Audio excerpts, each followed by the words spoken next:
Hello. Hi. Hi. How's it going? It's good. I thought we would start with explosions.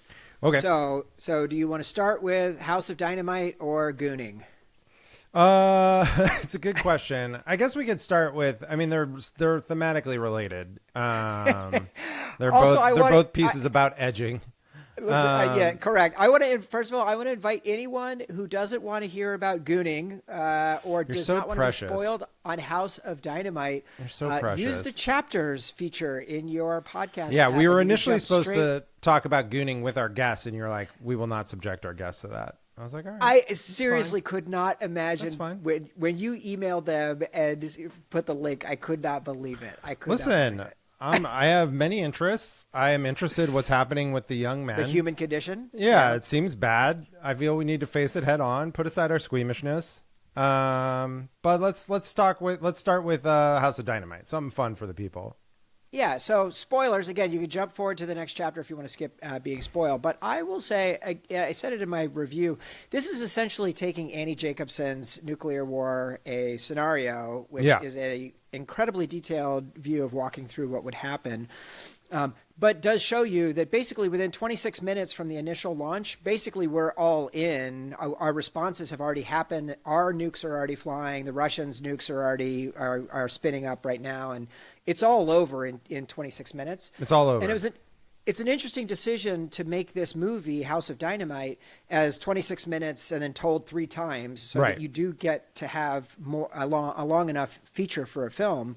But I was very frustrated by the fact that at the end of the day, it doesn't even make clear whether or not we have ended in the nuclear apocalypse, which is the whole point of this kind of story in my mind. I don't need to see the carnage. I don't need to see Judgment Day, but I would like to know that the message they're sending is that we are on this basically inevitable thing if we trigger these conditions, as opposed to giving people the hope that maybe Chicago won't blow up and maybe we won't, do the well done package as a response against the people launching missiles. So I thought that was a cop out in my mind. Yeah, your perennial need for the movie to have a clear message and a clean ending is one of your greater failings as a human, and we really need to get to the bottom of it. We need to work on it. It's holding you back. You're not going to evolve. You're not going to make it to the next life. You're going to go back. You're going to become an grasshopper. ant. Yeah, something. Yeah. I think the movie doesn't work because structurally, while tell the story 3 times is interesting and obviously dates back to Rashomon, it lacks any sort of clear narrative as a result. Like some of that is the fact that the ending is off screen. I think it's pretty easy to conclude from the last chapter that the president gets talked into launching the nukes and that's what happens. Like I think it's pretty clear that's the viewpoint of the movie, even though it's ambiguous. I'm sort of willing to just sort of say like, yeah, that's probably what happened. But it's unsatisfying because there's not really a good middle, and you kind of keep getting the same sort of muddy middle of it over and over again. I found it a fairly unsatisfying movie. I will say, and maybe it's good we're not talking about this with our guest Dave Mandel, ex of Veep. I thought this was the best White House shit I've ever seen, particularly like the entering into the building. What does the security line look like? What does it look like going into the Situation Room? The Situation Room itself is way more grand than the actual Situation Room. Like the actual Situation Room is in a basement, but I mean, at least it was like 10 years ago. And I am not a national security person. I didn't spend a ton of time wandering around in there, but like it's pretty dark and cavernous in there. It's pretty dark and like low ceilinged in there. And like the boards that they have in this Situation Room are bad, but like they had really good consultants. Like the fact, they call it the Whizzer, which we've talked about with Ben Rhodes before. The boxes they put their phones in. They had like the soda machine that's at the entrance, like the actual soda machine that's at the entrance to the White House Situation Room. It was very well observed. And Rebecca Ferguson is fantastic. I was really into the movie in the first third while she was on. Yeah. And then I was like, this isn't going to work for me. It's not going to work. And also, there is like a Ben Rhodes character, the Deputy National Security Advisor, is in the movie, but he sucks. I mean, he is like the voice of reason, but he's a scrub. Like he's a total, he's a total herb, and So anyway, not my favorite movie. I agree. Like the ending of it is a little unsatisfactory. I don't think they quite earn the like, oh, it's an ambiguous ending, but you kind of can put it together of it all. I think the overall narrative frustration of it is a little too high for me. So boo to you, House of Dynamite. Boo to you.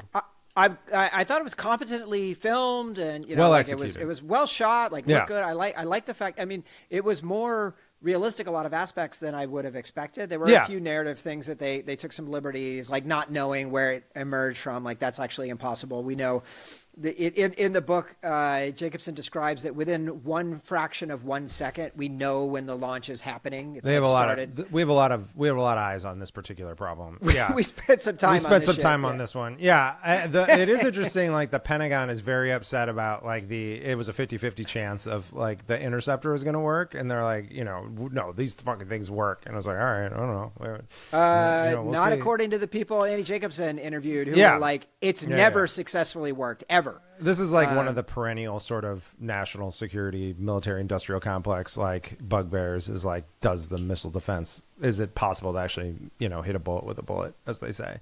I don't know. I'm not an expert in weapon systems. It seems like a hard problem. We're against nuclear war on this podcast. We're against nuclear war. We don't think we don't think nuclear weapons should exist. We should get rid of them. I don't know. It was pretty good. It was a good movie. Okay. I like the fact that people are talking about it. That's a cool. You get a movie. We're talking about it. That's good. We're not going to do a whole pod on it. It's not special. No, we're done. It's not breaking special news edition. No. Oh, you know what else was good? Jared Harris, good. Always good. I thought that was a weird choice. Really? I did not understand having him doing a Southern-ish accent. That just made no sense. I love him all the time. He's great. The phone call was incredible. The phone call was by far the best moment in the entire movie. He's great. I absolutely loved that. Okay, so gooning. You want to talk about gooning? So you saw an article in Harper's Bazaar. Not Harper's Bazaar. Harper's Magazine. There's a two different what's the publications. difference? Okay. Harper's Bazaar is more of like a, I believe what is historically referred to as a ladies' magazine. It's more about fashion, whereas Harper's is a literary magazine. Harper's published an article called "The Goon Squad" by Daniel Kolitz, and I think it created a little sensation online. It was like kind of a viral piece. It's a very well reported, well written article about the gooning trend / epidemic among young men. Jason, what is gooning? Gooning is masturbating for extended periods of time, for like hours at a time, where like the practitioners are trying to reach like some sort of nirvana goon state of just kind of like constantly edging and jerking off, as described in the piece. This is solo tantric sex, basically. It's not solo is interesting. I mean, it's solo in that like you're jerking off, but like it's not solo in the sense that one of the things that's interesting in the piece is that it's become sort of an internet sensation, subculture, I guess, because people will like, join a Discord and like feed each other like images to like try to like get them going. And then there's like stream rooms where like people are just like jerking it all day with each other. So there's like some interesting like sort of, parasocial, online social phenomenon here. And I think like this is the part that's interesting to me. Like the sex part of it is like pretty depressing. I mean, like, in terms of it's a lot of people who like, I think the thing that is like, I'll start by saying this, like, people have been using technology to jerk off since the beginning of technology, like since the beginning of the wheel or whatever, right? Like someone was like, this leaf. Like that is nothing new. It is like a well-known truism among technologists that like the first use for anything is going to be pornography. So like, you have to kind of like say that's a thing that's always going to happen. Two, it's always been true that an older generation looks at the way the new generation is having sex and be like, that's fucked up. So that's true too. I think there is a particular element of this that it seems very related to a bunch of different trends that are happening now. One is like sort of this male loneliness where, men are finding it hard, straight men are finding it hard to find partners are, increasingly like, living at home for a long period of time. And also the like dissolution of like third spaces, other places where people go to socialize. People are living increasingly online and alone.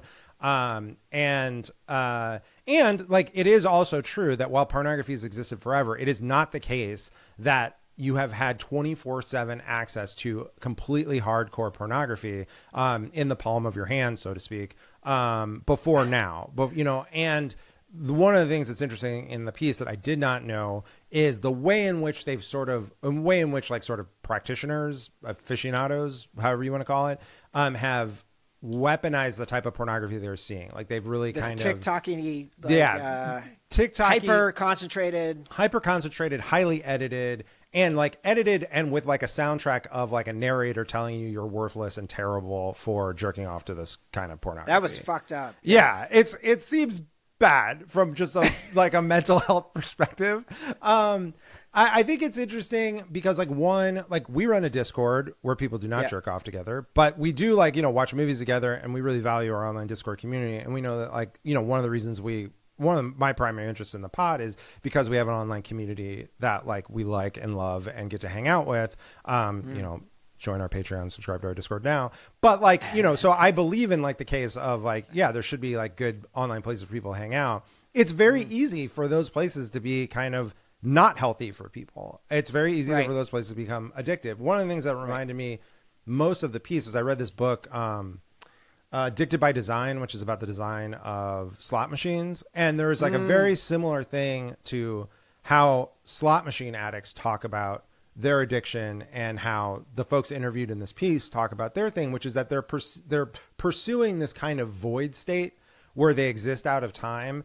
And like just pulling the you're just pulling the lever, so to speak. And like, like that desire for the void is really scary. I mean, that's that's like a societal death wish kind of thing. And I think it's just really concerning. I think like, and if you look at like larger macroeconomic trends, there's been a lot written this past week about like sort of the decoupling of the performance of the stock market versus the performance of the jobs market. And particularly in the job market, there's a lot of softness around unemployment for young people. Entry level jobs. And it's just like, we're going into a time, you put it all together. Some of the societal institutions that bound us together, whether that's church or rec leagues or whatever else, have gone away. People are living alone and in lives of like kind of like humiliating desperation more. Unemployment is going to become harder for younger people. And a lot of people are like, at least, fash curious about like, what would an authoritarian takeover look like that would, kind of take all these problems away from me. And like, you put all that together and it's just not a picture of a society that is healthy and doing well. And this is in the U.S. where we're doing great. We're very affluent. We're actually doing great. Yeah, we're very affluent. Yeah. I mean, exactly. I'm just saying comparatively, right? You you look at a trend that you like, a trend that's like the NEAT phenomenon, NET in Japan, where because Japan is like basically a failing society, years, right? Like because it's like it's got this whole older population.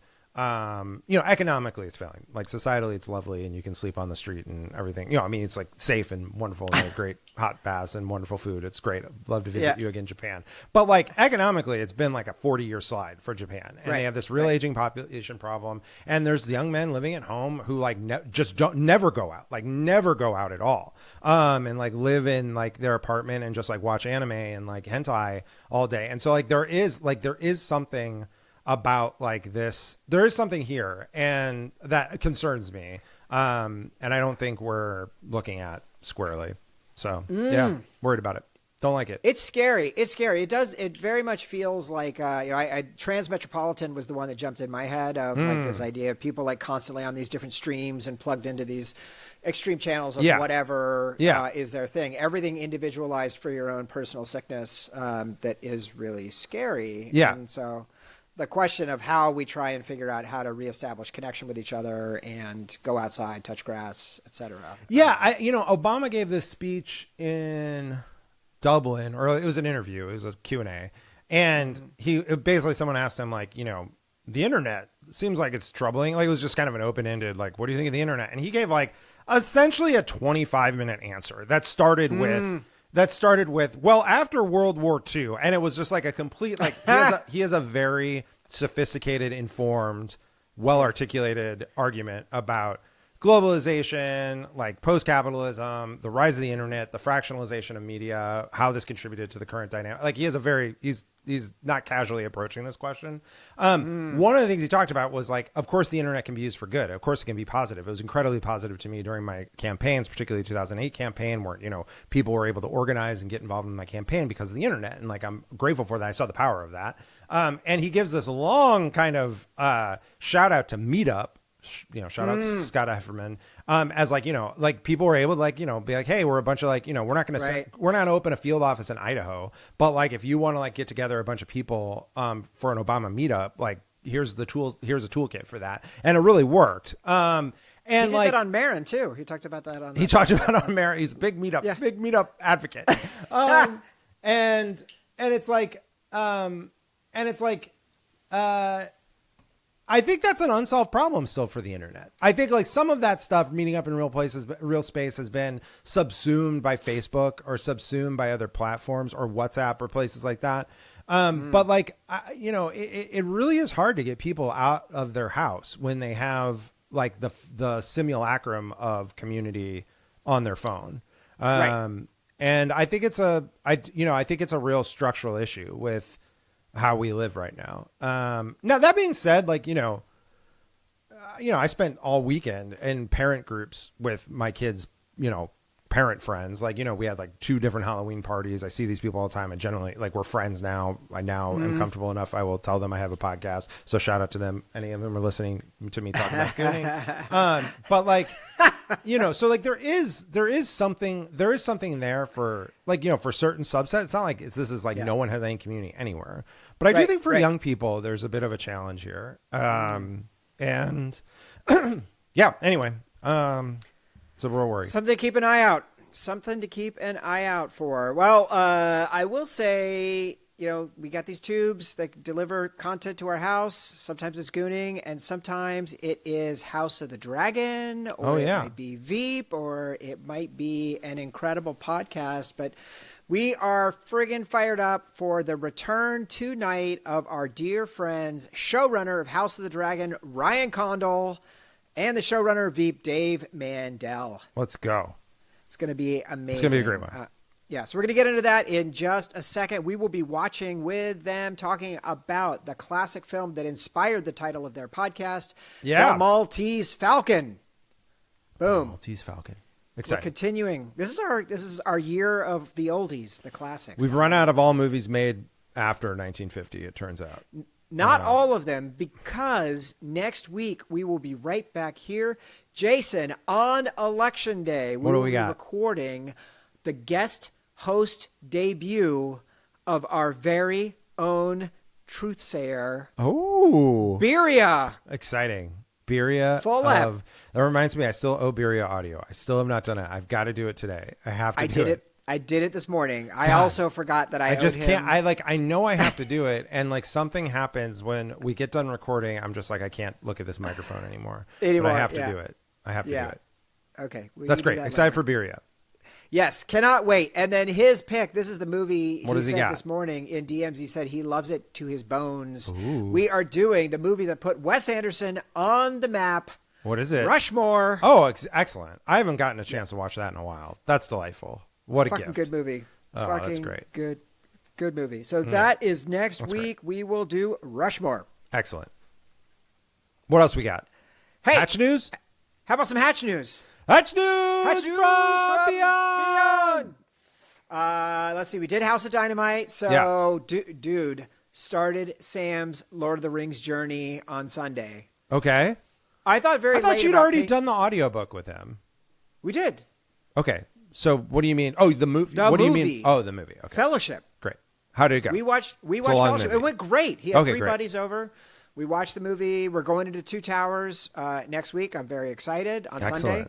And then within a week or 2, we're doing Return of the King. So like we are off to the races. No nightmares. No problems. Great. That's great. Like, he had a lot of fun. Yeah, it was killer, dude. You know what I showed? You know what I showed the kids this weekend? What's that? Maybe What's a that? questionable choice. Ghostbusters? No. The original Clash of the Titans. Whoa. Yeah. Shit. Yeah. We need to do that. So John Walsh, who we had on for Flash Gordon, remember that episode? Yeah. He wrote the book on Flash Gordon. Right. He also wrote a book on Clash of the Titans. Oh, wow. That would be fun to get all the BTS and stuff. So how did it go? It was great. Junie was a little bored by it. Keop, what's the name of the bird, of the owl? Bobo. Bobo. Bobo is the name of the owl. Okay. Yeah. Keop. Where did that come from? Is that from Battle of the Planets? Maybe. I can't remember. That's Zark 77. Zark okay. 7 Zark. No. It went fine. Junie was a little bored. The kids were fine. Nothing really scared them. I think they can now tell that it's not real. And so we're just like, yeah, whatever. This is fine. Got it. They could see what was going on. Yeah. Hey, by the way, speaking of additional anime related, talk to me about this Thomas Bangalter. He's back. His first appearance, half of Daft Punk's first DJ set in like 18 years, I think was the number. 2007 was the live tour. Yeah. Yeah. So it's like a very long time. He performed at the Centre Pompidou. And people went nuts. And people went fucking nuts. Of course, they went nuts. They're French, and he's him, and yeah. So God bless. Maybe he'll come here. That would be amazing, right? Please. That'd be great. And Radiohead is performing out again for the first time in a like while. 10 years or something like that. But only European dates so far. But like this November, December in like London, Berlin, whatever. So it's like good time to be like sort of an elder millennial music fan. You want to go to some shows. It's really your time. I would like to go to some shows. I couldn't believe it when I missed the Daft Punk one. I was like, I'll get them next year. And there were no further years. Yeah. God damn it. I had a piece of Hatch news. Please. Did you see this this Vogue Hollywood fashion show? Oh yeah, they did Dune stuff, right? Yeah, someone wore Lady Jessica's like Arrival Veil outfit. It's like Gigi Hadid or something. I don't know. I guess it had to be someone famous, so probably. Yes.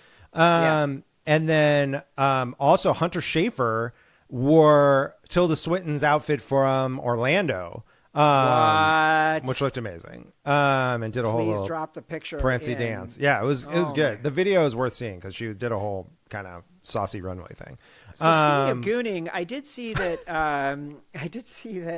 Sydney Sweeney is coming back for Euphoria season 3. Do we know, is Hunter Schafer coming back as well?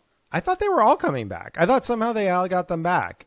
I think maybe they are, but I definitely am getting. I never watched Arrested Development season 4, but I'm getting a very like Lordy apparently filmed his stuff separately. Right. Like, it does seem like how could they have possibly got them all because all those people are so booked and busy.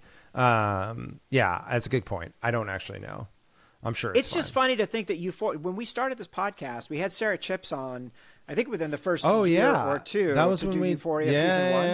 Yeah. And it came out in 2019. They shot it, and I think it was released in the fall of 2019 or something. Yeah. That was a long time ago. And these people are all freaking huge stars now. Exactly. Yeah. It's it's kind of the same thing as like Stranger Things is back this week. Yeah. Did you follow the whole drama about David Harbour? No. Lily Allen, his ex, dropped an album the week before Stranger Things comes out, and it's all about their divorce. Oh no. And it's like there's like a song where it's like we had an arrangement, like there had to be payment. And it had to be a stranger, but you're not a stranger, are you, Madeline? And so she's just like putting people on blast for fucking her husband and for her husband fucking around, even though they had an open marriage. Yeah, it's pretty tough L for David Harbour. I'd forgotten until this week, and I was sharing with someone. I posted a still of the. We wanted to be the first to let you know that we killed Osama bin Laden for you tonight from Newsroom. I posted that in the group chat, and several people who work in politics did not know what that was. And I was like, are you fucking kidding me? I was like, but please enjoy this clip. Please enjoy this clip. And I did not realize that David Harbour is in that scene. Like he is Elliot or what? He's one of the hosts. He was on Newsroom. With that, he's not the main guy. He's not the main. He's the other guy. He's like the 10 o'clock host or whatever. Yeah. Wow. Yeah. That is wild. Yeah. That is wild stuff. Yeah. Let's see. Oh, big news. What do you got? Dropping today. Originally, she was going to be on the pod with us today to promote this exciting big news. Yeah. Meredith Borders, our queen, has dropped her first full book. She is doing the Fangoria compilation of all new essays and then all sorts of articles over the 30 years, 40 years of this incredible magazine. I backed the hardcover. It's like 9x12, massive with a slipcase, and then you get the entire 30, 40-year compilation of 300 issues digitally or whatever. It's just incredible. So the Kickstarter's out now, and people should get out and buy this friggin' book. Yeah, I also backed the leather-bound, hardbound one. Hell yeah. Yeah, it looks great. It looks great. So I'm excited for her that she's doing this. We'll include a link in show notes, I'm sure. Please support Meredith. She's one of our favorite guests. The best. She'll be here in 2 weeks, buddy. Yeah. She'll be here in 2 weeks for Hellraiser, bro. Yeah. We're going there. We're gonna promote this we're gonna promote this book again. So get ready. Hell yeah. In sad news, friend of the pod and sometime guest, Mike Isaac, lost his beloved Bruna, his dog this week, who was a real internet sensation, a beautiful dog. Absolutely. And so our hearts go out to him as he says goodbye to his furry friend. Love you, Mike. Yeah, she was a real beautiful pup, and she's a real star in that era of Twitter. Like real star was really Bruno, out there. Yeah, it was really. I mean, very photogenic, very lovely dog, Burmese mountain dog, huge, lovable giant of a dog, and she will be missed by all who knew her. Really, really good. We will celebrate her as we celebrate everyone. Jason, we are here to announce that in just 3 weeks, we are having our 2025 Escape Hatch meetup. Yep. And we are now featuring our second ever live recording. Get hype. And we're going to have live special voicemails. Live voicemails. Special guests. Yep. Live music. Live musical performances. Really? Yes. That's great. I'm not up on all the programming. Stuff's happening in DMs, I can tell you. That's great. That's great. So this Amazing. is very, very exciting. We're theoretically going to do... we are theoretically going to be doing a screening as well. Yeah. We were talking about going to see Running Man at the Draft House. I think that'll be possible. I think it'll be possible. We can't tell what's playing. Like maybe I should look at Dolby Cinema and see. Maybe. Oh yeah, that's a good idea. See if we, that might be better anyway. We could just go see it there, and have everyone book tickets there because it's like you'll investigate. We'll look into it. We'll have details. If we could do it, worst case scenario, we'll go drink somewhere. So that'll be fine. So please, RSVP in the Discord. Come join the Discord. Yeah. Come visit with us, hang out with us, and meet us live. Yeah. Dude, what do you think? Should we get Ryan and Dave on the horn? I guess so. Let's do it. Let's talk about a really old movie that's still fantastic. Ahoy, hoy. Let's see. We are the Maltese Falcon. All right, everybody stand by. Okay, Ryan, I know you always want to start with House of the Dragon. You never get a chance to talk about it or think about it. I actually went to cover a prop auction today, and the third lot that they put in front of me was like 6 things from original Game of Thrones, and I was like, this is supposed to be me. Yeah, cool stuff. I mean, nothing, nothing blow your hair back, but there was some cool stuff. I saw one of the dragon eggs from the busted pilot. Oh, which was interesting because they Have you ever seen that? They no. I asked and they wouldn't show me. Like, I asked to see that. And I asked to see the other one, but they right. They said, "Oh, we had it, and we should talk about that," and then they sort of disappeared. So I haven't seen Look over there. Yeah. Yeah. But there was definitely some cool stuff. But it was like, I'm supposed to be here. This is supposed to be my escape, my hobby away from time. Which somehow I've turned into a job. A second job. Right. Well, of course, we only can't get want away. to talk about Night of the Seven Kingdoms, right? Like, Yeah. Hey, I'll talk about that.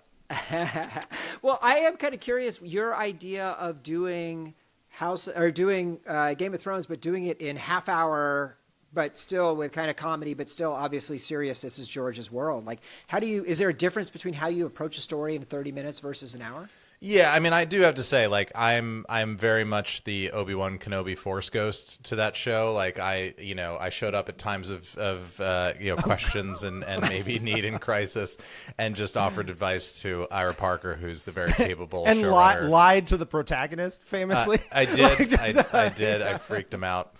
Yeah. And but I helped out from a very distant distance on that show. But I was saying on ours, I have seen it, and I think it's terrific. I think people are really going to love it. It's very different. Those books are really good. It's and if you read the books, like if you've read the Hedge Knight, the first one, it's an incredibly faithful adaptation of Hedge Knight, but with it's brought to life in a way that's very specific, I think, to Ira and his particular sense of humor. So I just love it because I think it's best of both worlds. It's like a showrunner creator infusing his voice into something that's rather beloved and kind of spelled out on the page, and he just did a terrific job. The casting is really great across the board. It looks beautiful. It's funny, you think London and Belfast, because they're sort of neighbors in this part of the world, you wouldn't be able to tell much of a difference, but it's so Belfast, it's so Ireland, and it feels in that way like the original series in a way that I don't know. That's cool. That where we shoot does, because just Southern England is just that much different than Northern Ireland. But I think people are going to get a real kick out of it. And if you have read the book, I think you're really going to love the show. And I'm really hoping that people that haven't read the book and really haven't read into it are going to be kind of delighted and surprised as the cards are turned over the course of the first season. But I'm excited for it to come out. I mean, Ira's been working on it diligently forever. I mean, the guy's really thrown himself at it, and it's hard. It's hard because it's been done for a while, and it's sort of been waiting for its sort of time on the runway, and we're close. So excited to see that. Hey, Ryan. Speaking of books, when will George be done with the new Game of Thrones book? Can you? Yeah. Do you have an estimate on that? I love a good co-host troll, man. Like I really appreciate. The best podcast relationships are built in like sort of passive aggressive conflict. That is my firm belief. Dave, have you read the book? Dave, can you talk about your experience with Sacha Baron Cohen on The Dictator? He was a delight. Really one of my all-time best experiences. Well, I can at least say no longer my worst experience. How about that? Oh, yeah. Oh, damn. Breaking news. Yeah. Good for you. Bummer. So he's moving up in the world. I'm just curious about the difference between trying to do comedy and drama in 30-minute increments versus hour-long increments versus just doing it as a movie, right? Like they could have done this as a film, could this have been done as 3 1-hour episodes or whatever? Yeah. It's like that's not a format we usually do for television. I'm just kind of curious about how think about it differently. It works really well, and I would say I'm really hesitant to call it a comedy. I was going to say, without even having seen it, I wouldn't call it I mean, they're not doing like a three-camera sequence. They're not writing jokes. There is comedy out of character, which is, I think, what's in those short stories. Yes. As, by the way, there are moments like that in the overall Game of Thrones House of the Dragon world. And again, I haven't seen a fucking thing, but I just know that like they're not writing jokes, so it's not a but-bump comedy. It is same simply as when we did Raiders, right? Like Raiders is infused with humor, but it's not making jokes. It's also it's being able to watch a Game of Thrones show where perhaps every episode is not necessarily about who will be running the kingdom, which in itself is a little lighter and a different perspective. And again, haven't seen a frame of anything, so that's just. But I think that's an accurate, sort of an accurate depiction of it. I mean, I think in the marketing material that has come thus far, they've kind of gone out of their way to show that it is lighter in tone. But I think the comedy comes from this place of like Dunk is such a fish out of water in this world. And actually, even though the stakes of the world are very small in terms of the world, you know, he's not facing the White Walkers. Again, as Dave pointed out, it's not a who gets to sit on the pointy chair drama, but the stakes for him are actually incredibly high because of his low status in this world. And it's really about, you know, it's all of my show, the previous show, it's always about the 1% of the 1%. The show really is about the 99.9%. You do get in with the small folk there. You know, that was Ira's, you know, mandate on that show was to not have a noble point of view in the show. You're in the eyes of Dunk and thus other people of low station, lower decks mode. Totally. And it is lighter, and there's a lot of humor in it, but it comes from the sort of the human condition of this guy who finds himself in these ratcheting up alien sort of situations that he finds himself in. So I think people are really going to like it. It's been terrifically rendered.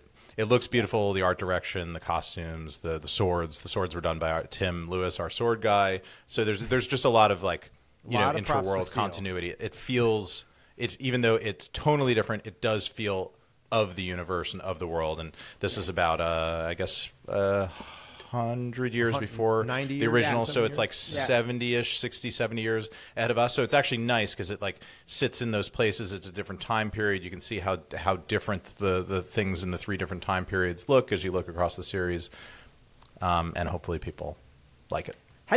Have they toyed around with doing Robert's Rebellion, or is that just too too out there, too close or whatever? Like, to me, Robert's Rebellion is such a great timeline to play in. It would make a lot of sense to me. It is. It is. I mean, I really know not. I mean, there was a while where everything was being discussed and actively, and not to say that less so is being done. I would say that it's less sort of in the forefront of the conversation, because I think they were very happy with what they have with us and with Dunk. And I think that the Casey and Franny at HBO have always been very sort of smart about, they really didn't want to oversaturate with this universe, and I think they felt like other franchises did too much too quickly. And I think the fact that we worked and they were like, okay, I think we can try another one now, and now I do think Dunk and Egg is going to work, and then I think my sense is they're kind of happy, and then you build and then you see where it goes. But I think they really don't want to do the franchise shotgun thing, because they realize that you can works so well for Marvel. Burn things out. It did for a while, and then you can burn things out. So I know really nothing because I'm so dedicated to this one singular pursuit. But that's my sense being over at that place. And look, we're making big franchise shows, but it is just different than when you're working at another place. And it's the best. To me, it's the best creative partner that you can have, because you still are making these like artisanal things, even though you're making it is a franchise. It doesn't feel like you're stamping out something to hold on to the rights, IP or ingots. to keep the franchise alive or thriving or whatever it is. I have a question for you gentlemen that is movie artifact related. The Lucas Museum of Narrative Art had a big splashy Wall Street Journal coming out, which I thought really featured. I thought it was really well done. I thought it featured the two principals very nicely in the video that they put out. I think it showcased the architecture in a beautiful way. I am curious on your thoughts and your excitement level about this place and how it's going. I don't know. I mean, I guess they've been on a little bit of a world tour since San Diego, where they've been popping up at various Comic Cons with different people showing things and whatnot.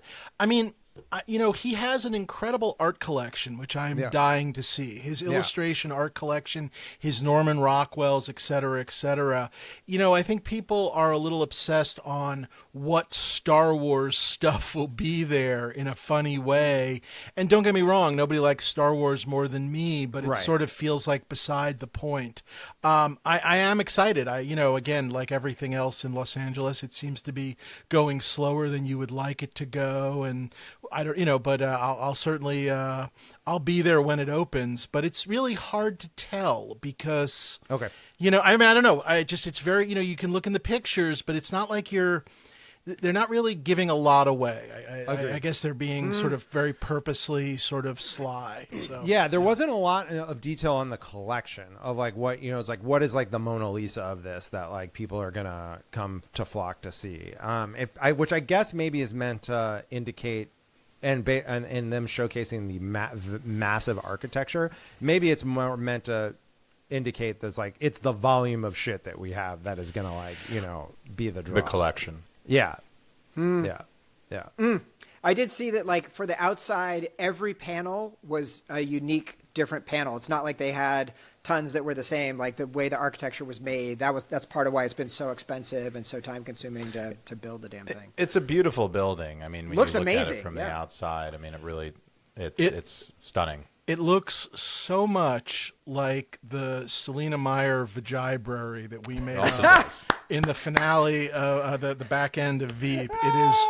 I find it very, very hard to look at. I mean, I appreciate the heck out of it, but it's just this very strange thing of all the designs in the world. And I realize they were not watching Veep while they were like drawing this thing, but boy, they were. Right, boy, oh boy. Maybe they're like, this is it. They put that right on the flavor board.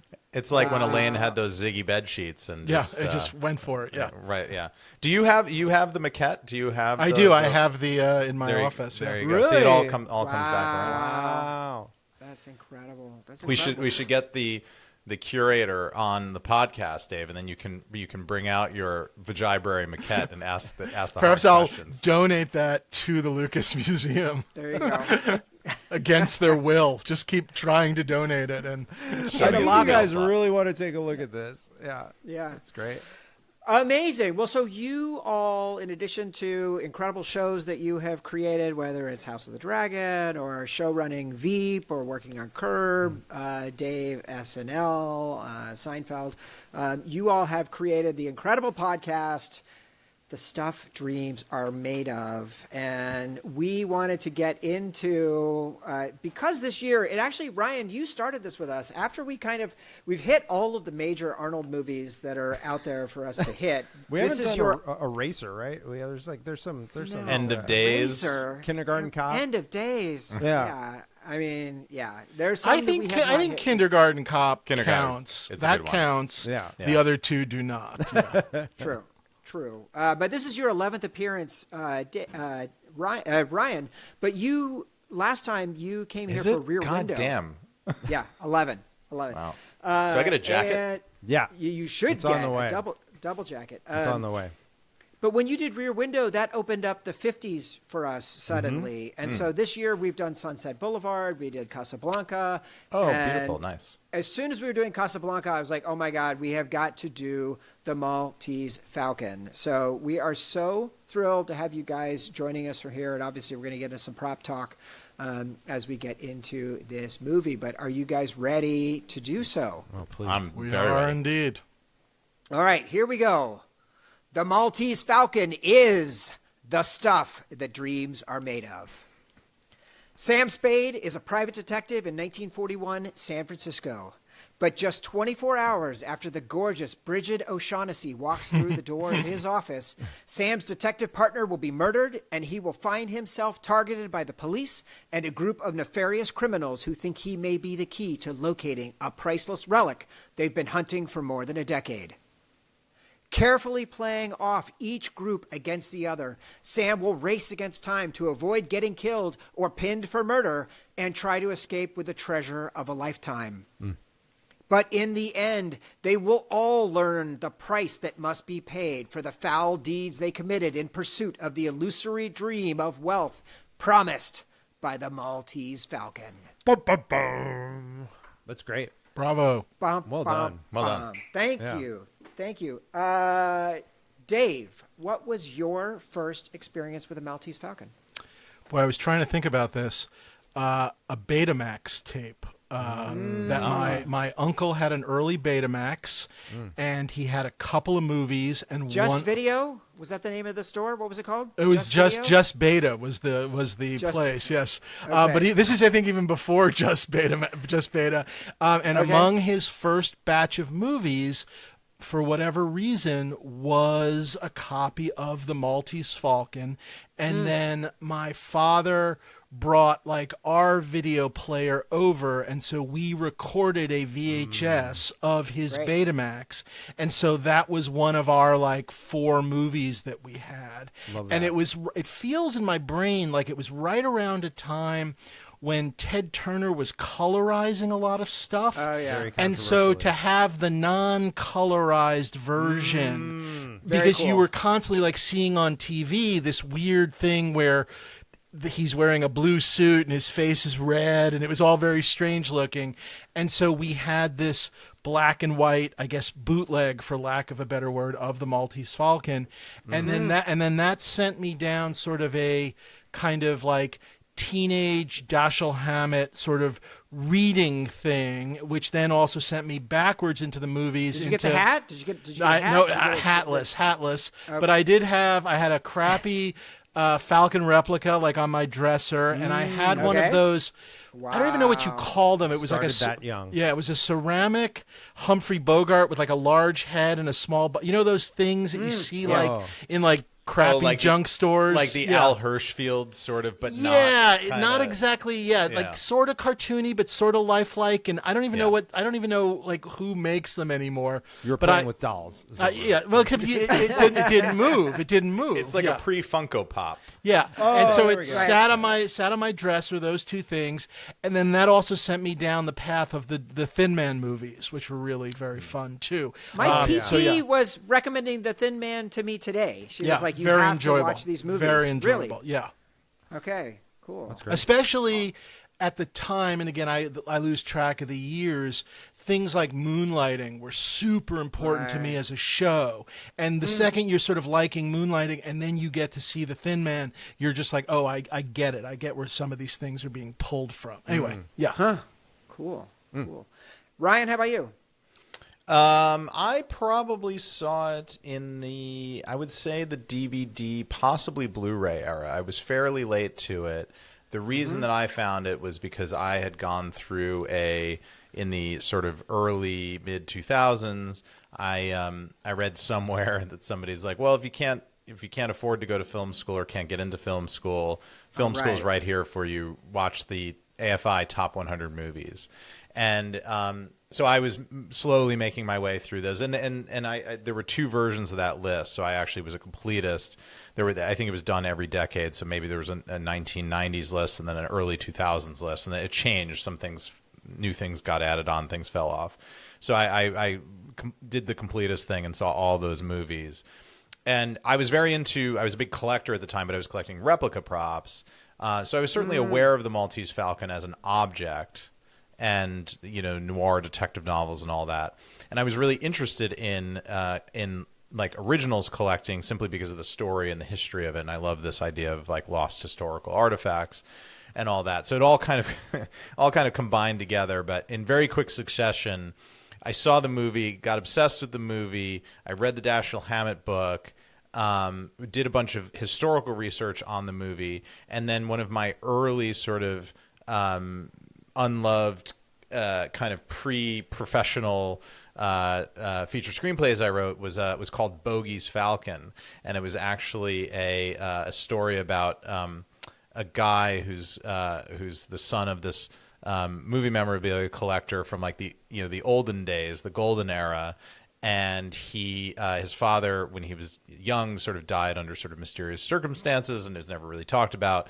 And it's this quest to find out whether Dad had found the actual Maltese Falcon and whether foul play was involved. So it was like a collector imitates art kind of story of this guy trying to track down to figure out whether his dad, who he didn't really know because he died when he was so young because he was so obsessed with prop collecting, to get to know find out who his father was, and also find out whether his dad had actually found the Maltese Falcon, uncover the truth, and all that. It probably sounds a lot better than the actual execution was. I think it was coming to HBO fall of 31. Yeah. Actually, that would be the right place for it, because you probably do need the rights to the Maltese Falcon in order to pull that thing off, and it is home at Warner's. Anyway, so it was like I was obsessed with the movie. I got really into Dashiell Hammett. I read a bunch of those. I got obsessed with John Huston. So it sort of was this little like kind of 0 point in the branching diagram or whatever, and it created a lot of things in a script. The script actually got me a bunch of attention early and contest placement early when I was entering the Nickel Fellowships and screenwriting and those sorts of contests. I think that was one of the ones that did get me a little bit of attention right before I actually broke in. So, what was the first thing that you had produced? Hercules. Wow. Starring The Rock. According to the Hollywood Reporter, the 8th best rock film ever made of all his 50 films. So there you go. Okay. He's made suck on that. He made 50 movies? My goodness, Dave, he did, and half of them are Fast and the Furious movies. Dear Lord. Really, it's really something else, yeah. So we had Dave on here, Callahan, recently for Mortal Kombat, and his breakthrough movie was also a rock movie, Doom. So yes, By the way, Ryan, thank you so much for introducing us to Dave. He really is the best. I feel like a delightful human. Just a brother from another mother. He's just really fun, a really fun podcast guest. He's at some point he was talking about, I can't remember who he was even talking about. He's like, yeah, that was during a period of time in which, like, people who knew things about movies actually wrote them, as opposed to me and other assholes I work with, is just like, we liked Arnold Schwarzenegger movies and thought, I want to write one of those. That's our generation. Yes. No, he's a delight. He was actually just out here in London, so I just had lunch with him last week. We've been forever since we saw each other in the flesh, so we had a nice little time together. But yes, he's a good old friend. I met him. Yeah. He was the first sort of feature writer that I met that I didn't already know from like trying to break in. So he was the first one that I met. I was a pro, like a young, pro, unproduced pro, just trying to be taken seriously. Right. He was sort of produced, but similar, sort of like Doom nearly ended his career. We met at this funny dinner that this like executive, I think at Fox, put together every year, and sort of found ourselves as completely alien and out of place there, and we're sort of making fun of the other guests quietly under our breath to each other, and then we just we exchanged phone numbers, and that was like 15 years ago, and now we're that's amazing. We're beautiful. Good buddies. I love that. That's really good. I had never seen this movie, and which is crazy. But it was one of those like I ticked off Seven Samurai. I had never seen until we did it on the pod a year and a half ago. It was really just amazing. So it's like one of those movies that I know will be fantastic, and I'll get there eventually. All That Jazz. We had Greg Utanis on last year to same thing. I had never seen it. Always dreamed of it. Yeah. And so it's just amazing to there is a wild auction coming up of the production designer on All That Brought to Jazz. You by I don't even know where Brought it's to you probably by Bonhams or something. No, it's just one of it's one of these smaller places, but it's really interesting.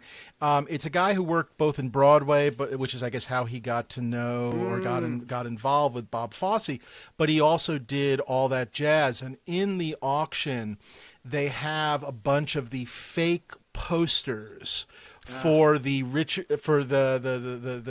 Scheider version of Bob Fosse. They have they have his fake movie posters that are all throughout that movie. Damn, is that movie good? That's Sorry. Cool. Yeah. That's incredible. Cool. Yeah. Incredible. Jason, what about you? What was your history? I came into Maltese because of like neo-noir, and like I had never seen like actual like noir movies. So like, Dashiell Hammett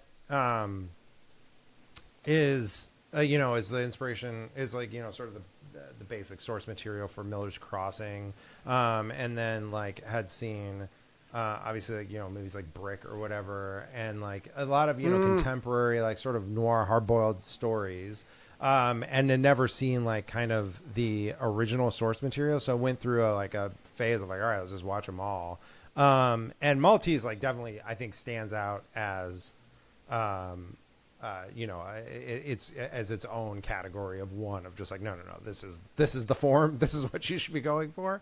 And really, kind of blew my hair back, if I even had hair at that point. Because I think I probably pretty late, like probably late 20s. So, it was, I was excited to revisit it. And I think, I'll be honest, I went into this being like, Maltese Falcon. I've seen fucking Maltese Falcon. I know about Maltese Falcon. And like, I went in, I was watching, holy shit, like Maltese Falcon, like this movie, like, there's a lot going on. It's really clever. Let me pay attention here for a second. That actually raised a good question. Is Dashiell Hammett is Maltese Falcon public domain? I mean, that's really old, right? Are we at the 100-year mark yet? I mean, it's 1930. So 5 years. But out. The book is got to be. Is that what it's? The book is 1930. Yeah, we'll get. Okay. Let's hit that right now. So just some very quick behind the scenes, and then we'll get to like the place and history of the film. I want to talk about that in the main discussion that we have. But so 1930, Dashiell Hammett writes the book. He had been a Pinkerton detective in his kind of like early professional days, but he had tuberculosis that sidelined him, and so he turned to writing. Okay. And specifically, he had to like leave his wife and young child and live alone because he was sick, and he literally he was on Post Street or whatever, just sitting there in his apartment banging out novels. So this was originally published in the best pulp magazine around, Black Mask, and then it was collected as a novel. It was immediately a sensation, and it was optioned by Warner Brothers. They made it published in 1930. They did two different movies 5 years apart. They did The Maltese Falcon in 1931, which was a medium success. And then in 1936, they did it again, but Satan Met a Lady, starring Betty Davis as O'Shaughnessy. And this was like a straight up comedy, like a folly, and it was just a complete disaster. And so they decided in 41 to do it again, a third time. And this was where John Huston, who was a writer and wannabe director who had worked with Howard Hawks, got his shot. And so he meticulously prepped. He got all of his details together for the screenplay, shot-for-shot setups, got sketches for everything so that he could move really fast. And they're saying from what he shot, there wasn't almost a single line of dialogue that got eliminated in the final edit. He was that meticulous, in what he was doing.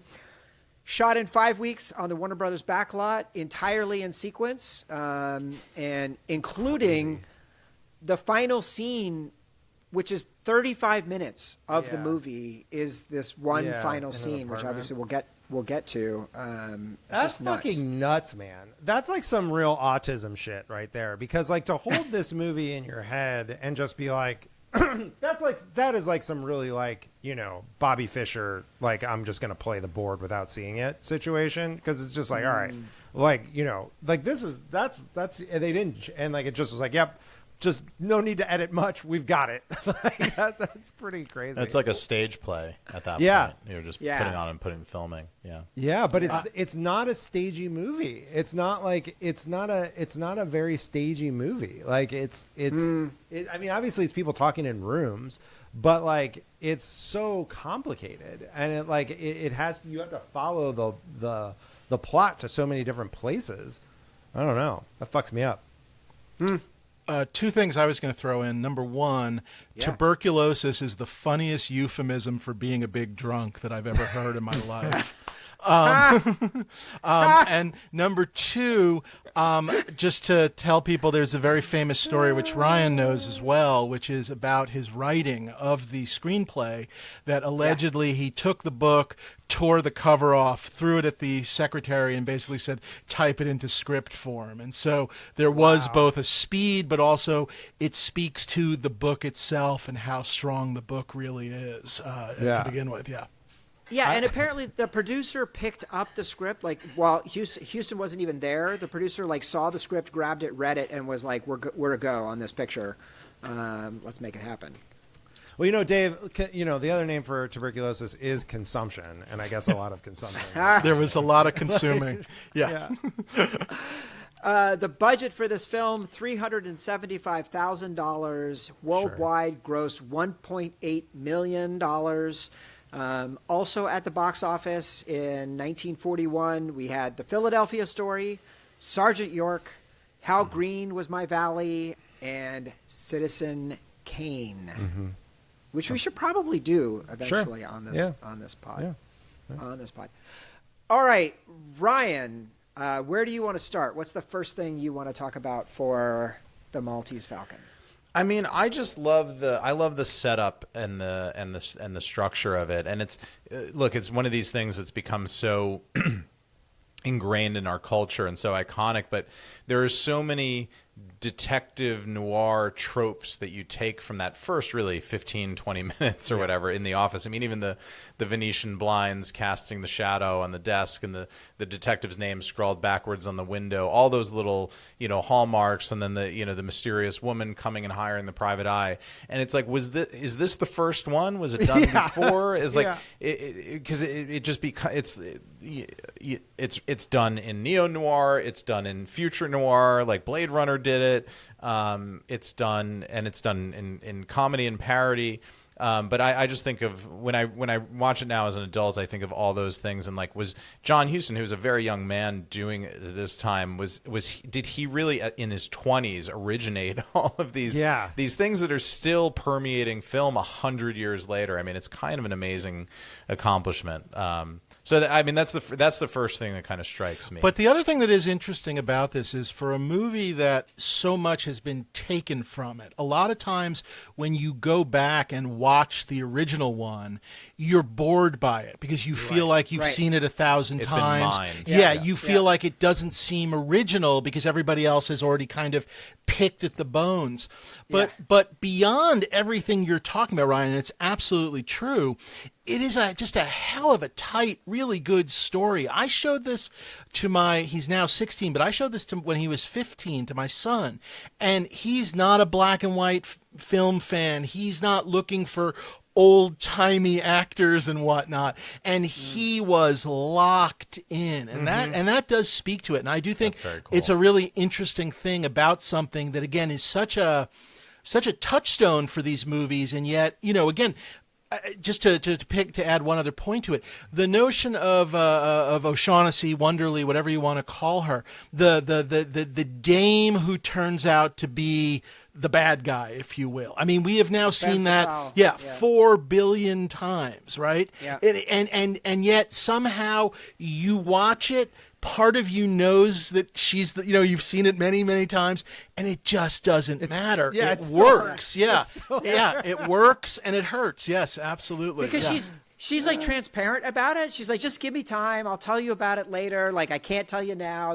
She's lying. He knows she's lying the entire time. I totally had that with the femme fatale thing, where there was like part of me that, like, even though I knew that for sure she was going away at the end, that, like, I was like, oh, like, she'll get out of it though, right? Like, she's not gonna really they'll find like a way out of this thing. Like, it's not gonna be the case. She'll play it down. Yeah, exactly. I was really still caught up in it. What Ryan and Dave, like, what are those other elements that you see in this movie? The femme fatale is definitely one of them. What are those other elements that you see in this movie that you're like, oh, was this the origin of that cinematic element? I mean, there's so many like things that, like, I mean, even if you just drew a line between this and, say, like Chinatown, which again is so many years later, with John Huston, also, yes, involved in that film, obviously. So there's all of the production design stuff that Ryan was talking about. There's the look, there's the feel of it. But you go one step further. There's the sort of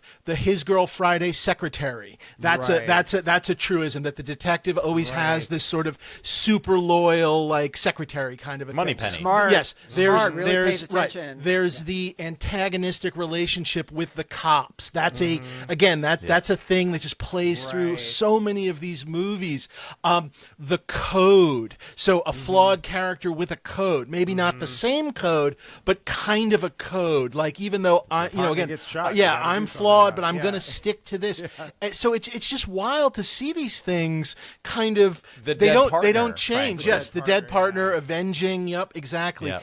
it's just I mean, wild. Bogey's whole character, right? I mean, the whole the sort of image of the noir detective, and it's like it's hard to say like what's Sam Spade and what's Humphrey Bogart and where do they separate? But there's so many archetypes that are created off of that that image. I mean, Deckard in Blade Runner was Sam Spade, just done in the future, and and that's partly how it's written, partly how how it's portrayed by Bogey, and I think like there's also the kind of, weird, eccentric client who's also the bad guy in the Sidney Greenstreet character. You see that come up in Indiana Jones and like the sort of Donovan character in these other films where that comes out. It's really interesting. So many things that you can pluck from, and also the perfect kind of clockwork structure of the detective story. And Chinatown is such a great example. It's ironic because Chinatown is 30 years later after this, but it takes place in a prior period. Because Maltese Falcon is a modern noir set in the 40s, whereas Chinatown took place 10 years before in the 30s. This is San Francisco, that's LA, but it's just and of course is commenting on the 70s, which is where your head starts to explode a little bit. Yeah, exactly. But how old was Houston when you did this? I think he was in his 20s. I mean, I think like Orson Welles sort of, 20s, I mean, the guy worked into the 1990s. Yeah. It really must be like, I just think about this all the time. Like these your guys, Spielberg thing. Like what the fuck? Infuriating. It's what the fuck is going on? Like, how does that happen? It's just crazy to me. Like to have the ability, like, and what must it feel like to like be like later in life and have like had the chance to like get your flowers and everything else and like just be like, I invented this fucking whole Weren't you genre. inventing? Yeah, well, he went and fought in the Spanish-American War and didn't have TikTok to melt his brain and like gone out and lived. I mean, 20 at that time was like a real man adult, like you had been since you were 14 years old. Yeah. So it does skew older, but it's infuriating. And Orson Welles' neighbor at that point as an even younger man making Citizen Kane. We will refer listeners to the opening segment in which we talked about gooning for 20 minutes for what young men are up to. I still don't believe that article was real. Like you sent me, it's real. It's not. I love that it's in Harper. You sent me that article, and I just feel like we're all being tricked on some level. I'm sorry. Matt decided he didn't want to subject you guys to discuss. There was no way. I did not think he was saying that to you. We did it off. Yeah. Do you know one thing I know John Huston didn't do before masturbate Maltese for 14 hours a day? Right. Correct. Yeah. Two things I want to say. Hold on. I do have one other point about gooning. Okay. I think it's one thing to masturbate 14 hours a day. It's another thing to name it. So I think that's the key. That's the difference. If you want to do it, do it. More power to you. You want to drive through, drive-throughs and order some In-N-Out burger and just whatever. Actually, go for it. Just stop naming it. Stop giving it a name. Yeah. Maybe get consent. I think at the drive-through. Escape Hatch Limited does not recommend you drive through.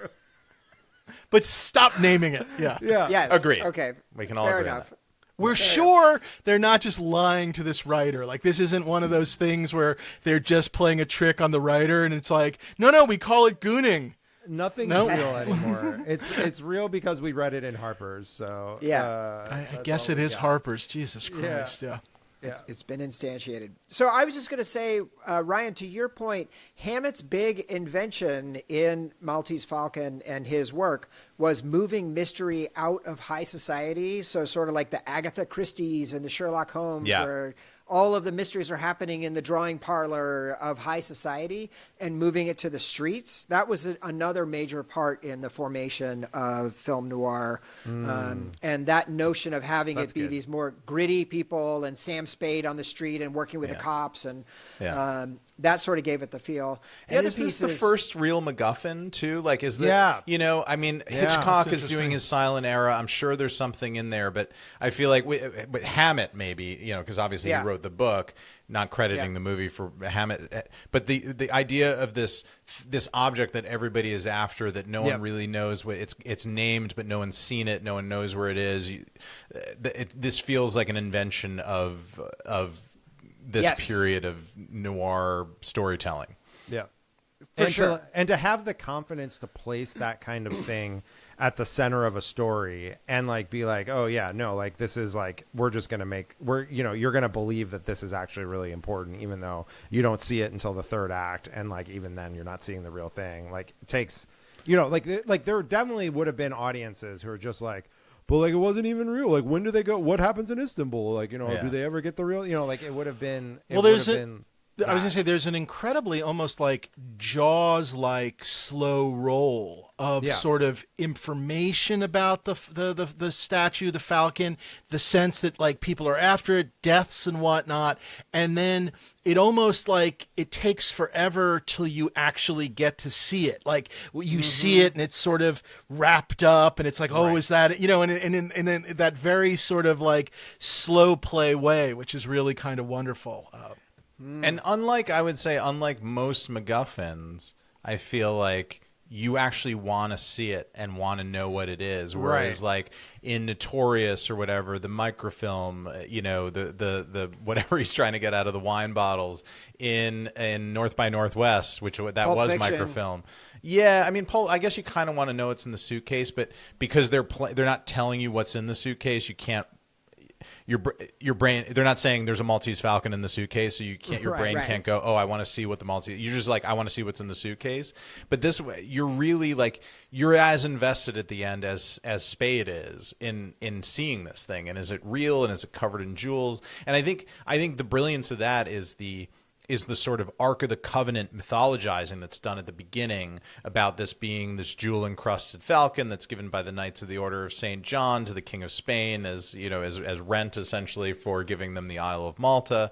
It creates the mythology and the real history around the thing to make you kind of lean forward and want to see it, which to me is what makes it a really successful MacGuffin, because it's a thing that you don't care about when you first hear about it. By the end of the movie, you actually do care about it the way all the other characters do. You're not, in most MacGuffin situations, I think you're just fascinated in what the other characters are doing to get them, like the bearer bonds and Die Hard. You know, you don't really need to see the bearer bonds yourself. But I was shocked that you, in preparation for this podcast, went to Malta, took your family. I did to be able to do the scouting mission. Yeah, that is the most elaborate that we've had. I did. I sent all the bills to Escape Hatch Studios, and it was they're being processed by accounts payable now. Okay, good to know, because it seemed late on those payments. A little back But yes, I was just in Malta, and I was shocked at how little the Maltese Falcon comes up there. I found one shitty gift shop called the Maltese Falcon, got very excited, took a great picture outside of it, went in, and it's in the middle of Dina, the sort of medieval walled city that's in the center of the island.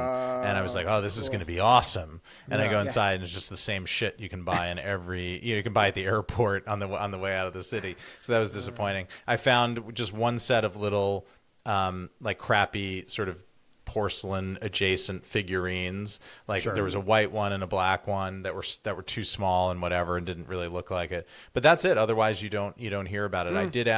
I was on a private tour, so I did ask the guy about it, and I confirmed the fact that it was a live falcon. Like that there was never anything in the story about, you know, it was a live falcon, because it was they were prized as hunting birds and whatever, and it was really just a tribute that was sent to the to the King of Spain at the time. So look, that he's not. The guy wasn't the authority on the Maltese Falcon. He's got the real thing. He's not going to tell you about it. That's fair. But I think that Dave and I talked about it on the podcast when we were going over. But I think that's one of the beautiful things about Dashiell Hammett's writing is he created the mythology. He took this really interesting story and then created the mythology around the object and made it a jewel encrusted, priceless bird that everybody's after. Malta also a very popular way for Americans to buy EU citizenship. or has. Oh, been. interesting. Oh, did not realize that. Yeah, that's good to know. Portugal's Portugal's out, right? Yeah, it's the prices are changing all the time, and they're not going down. I'll tell you that much. Jason, it's a beautiful place. I do have to say, highly recommended. It's hard to get there from America Direct, but there's a direct flight opening from New York, I think this summer. They were telling us, so you can get there. But it's a really, really fascinating place. Excellent. And Jason, were the Crusades just about looting? I mean, I think some people probably. I mean, like, religion is a big motivation for a lot of wars. So they definitely didn't like those people that were living there. Well, so I think some God stuff was involved too. Yeah. Well, guys, let's just get into the Falcon itself. So Fred Sexton, an American artist, sculpted the Falcon, and let's see, modeled. Very after interesting Hawk story Rock. behind him. Do you know that he was one of the? He's one of the sort of. I don't know. I don't want to say suspects, but he's one of the kind of apocryphal, possibly villain characters that's thought to be one of the suspects behind the Black Dahlia killing. Oh, interesting. What? Yeah. You do We've talked about Black Dahlia on this pod recently. Do some digging there. Yeah, there's a weird thing with like John Huston and the social circles that he ran in, and men and young women and all this stuff. And there's some, I don't know. I at some point, this is probably due to my deep Maltese Falcon, Dashiell Hammett noir digging and John Huston sort of fascination, but I ended up in some weird books. And wow. And I think most of this has kind of been disproven, but it's this whatever. You heard Question? it here first, folks. Yeah. The Black Dahlia case has been solved. Yeah. That's right. Detective Ryan Condal on the case. So there were a couple 11.5-inch Falcon props made for the film. One was given to William Conrad by studio chief Jack Warner. Auctioned in December of '94 for $398,500. That's a pittance. It's the highest price paid for a film prop at the time. That is not the price. That is not the today price. There was a 45-pound metal prop that appeared in November of 2013 that sold for $4 million. So are those correct? And what do you guys have? Do we know where they are now and who's got them and what they're worth? I mean, this story, it's fascinating. We had Adam. There's if you guys are interested, there's a great episode of our podcast that Adam Savage comes on, who's a real real expert in the Maltese Falcon, has built his own off of photo research and all that. But we get into all this history with him. I mean, the ultimate answer is as with the movie, it is with the prop, where you go into this thinking you know something and you come out thinking you don't. We don't know anything, and I don't know that anybody knows anything. So. There are a couple of Falcons around. We talked to Adam. The short answer is nobody knows whether any of them are right or real or anything. Amazing.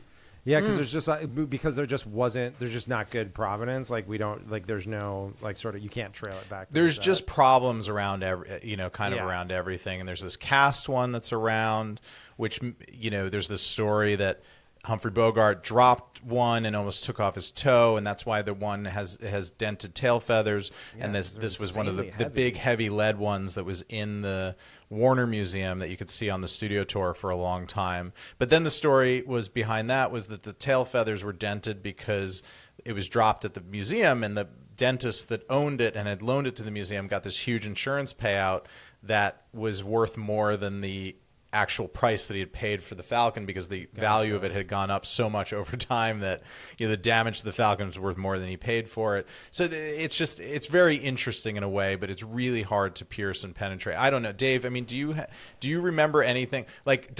Nobody really has one. We know the one that sold. Like Harry Winston bought the one from the '90s, the jeweler.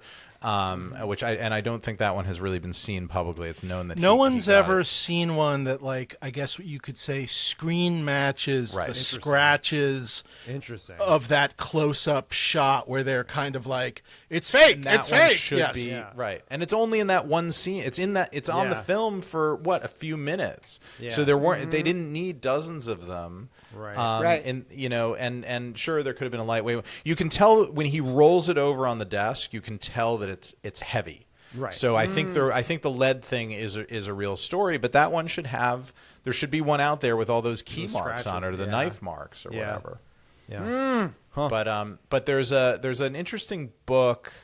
It's like an ebook or something. I think it did get kind of vanity published or whatever that you can buy.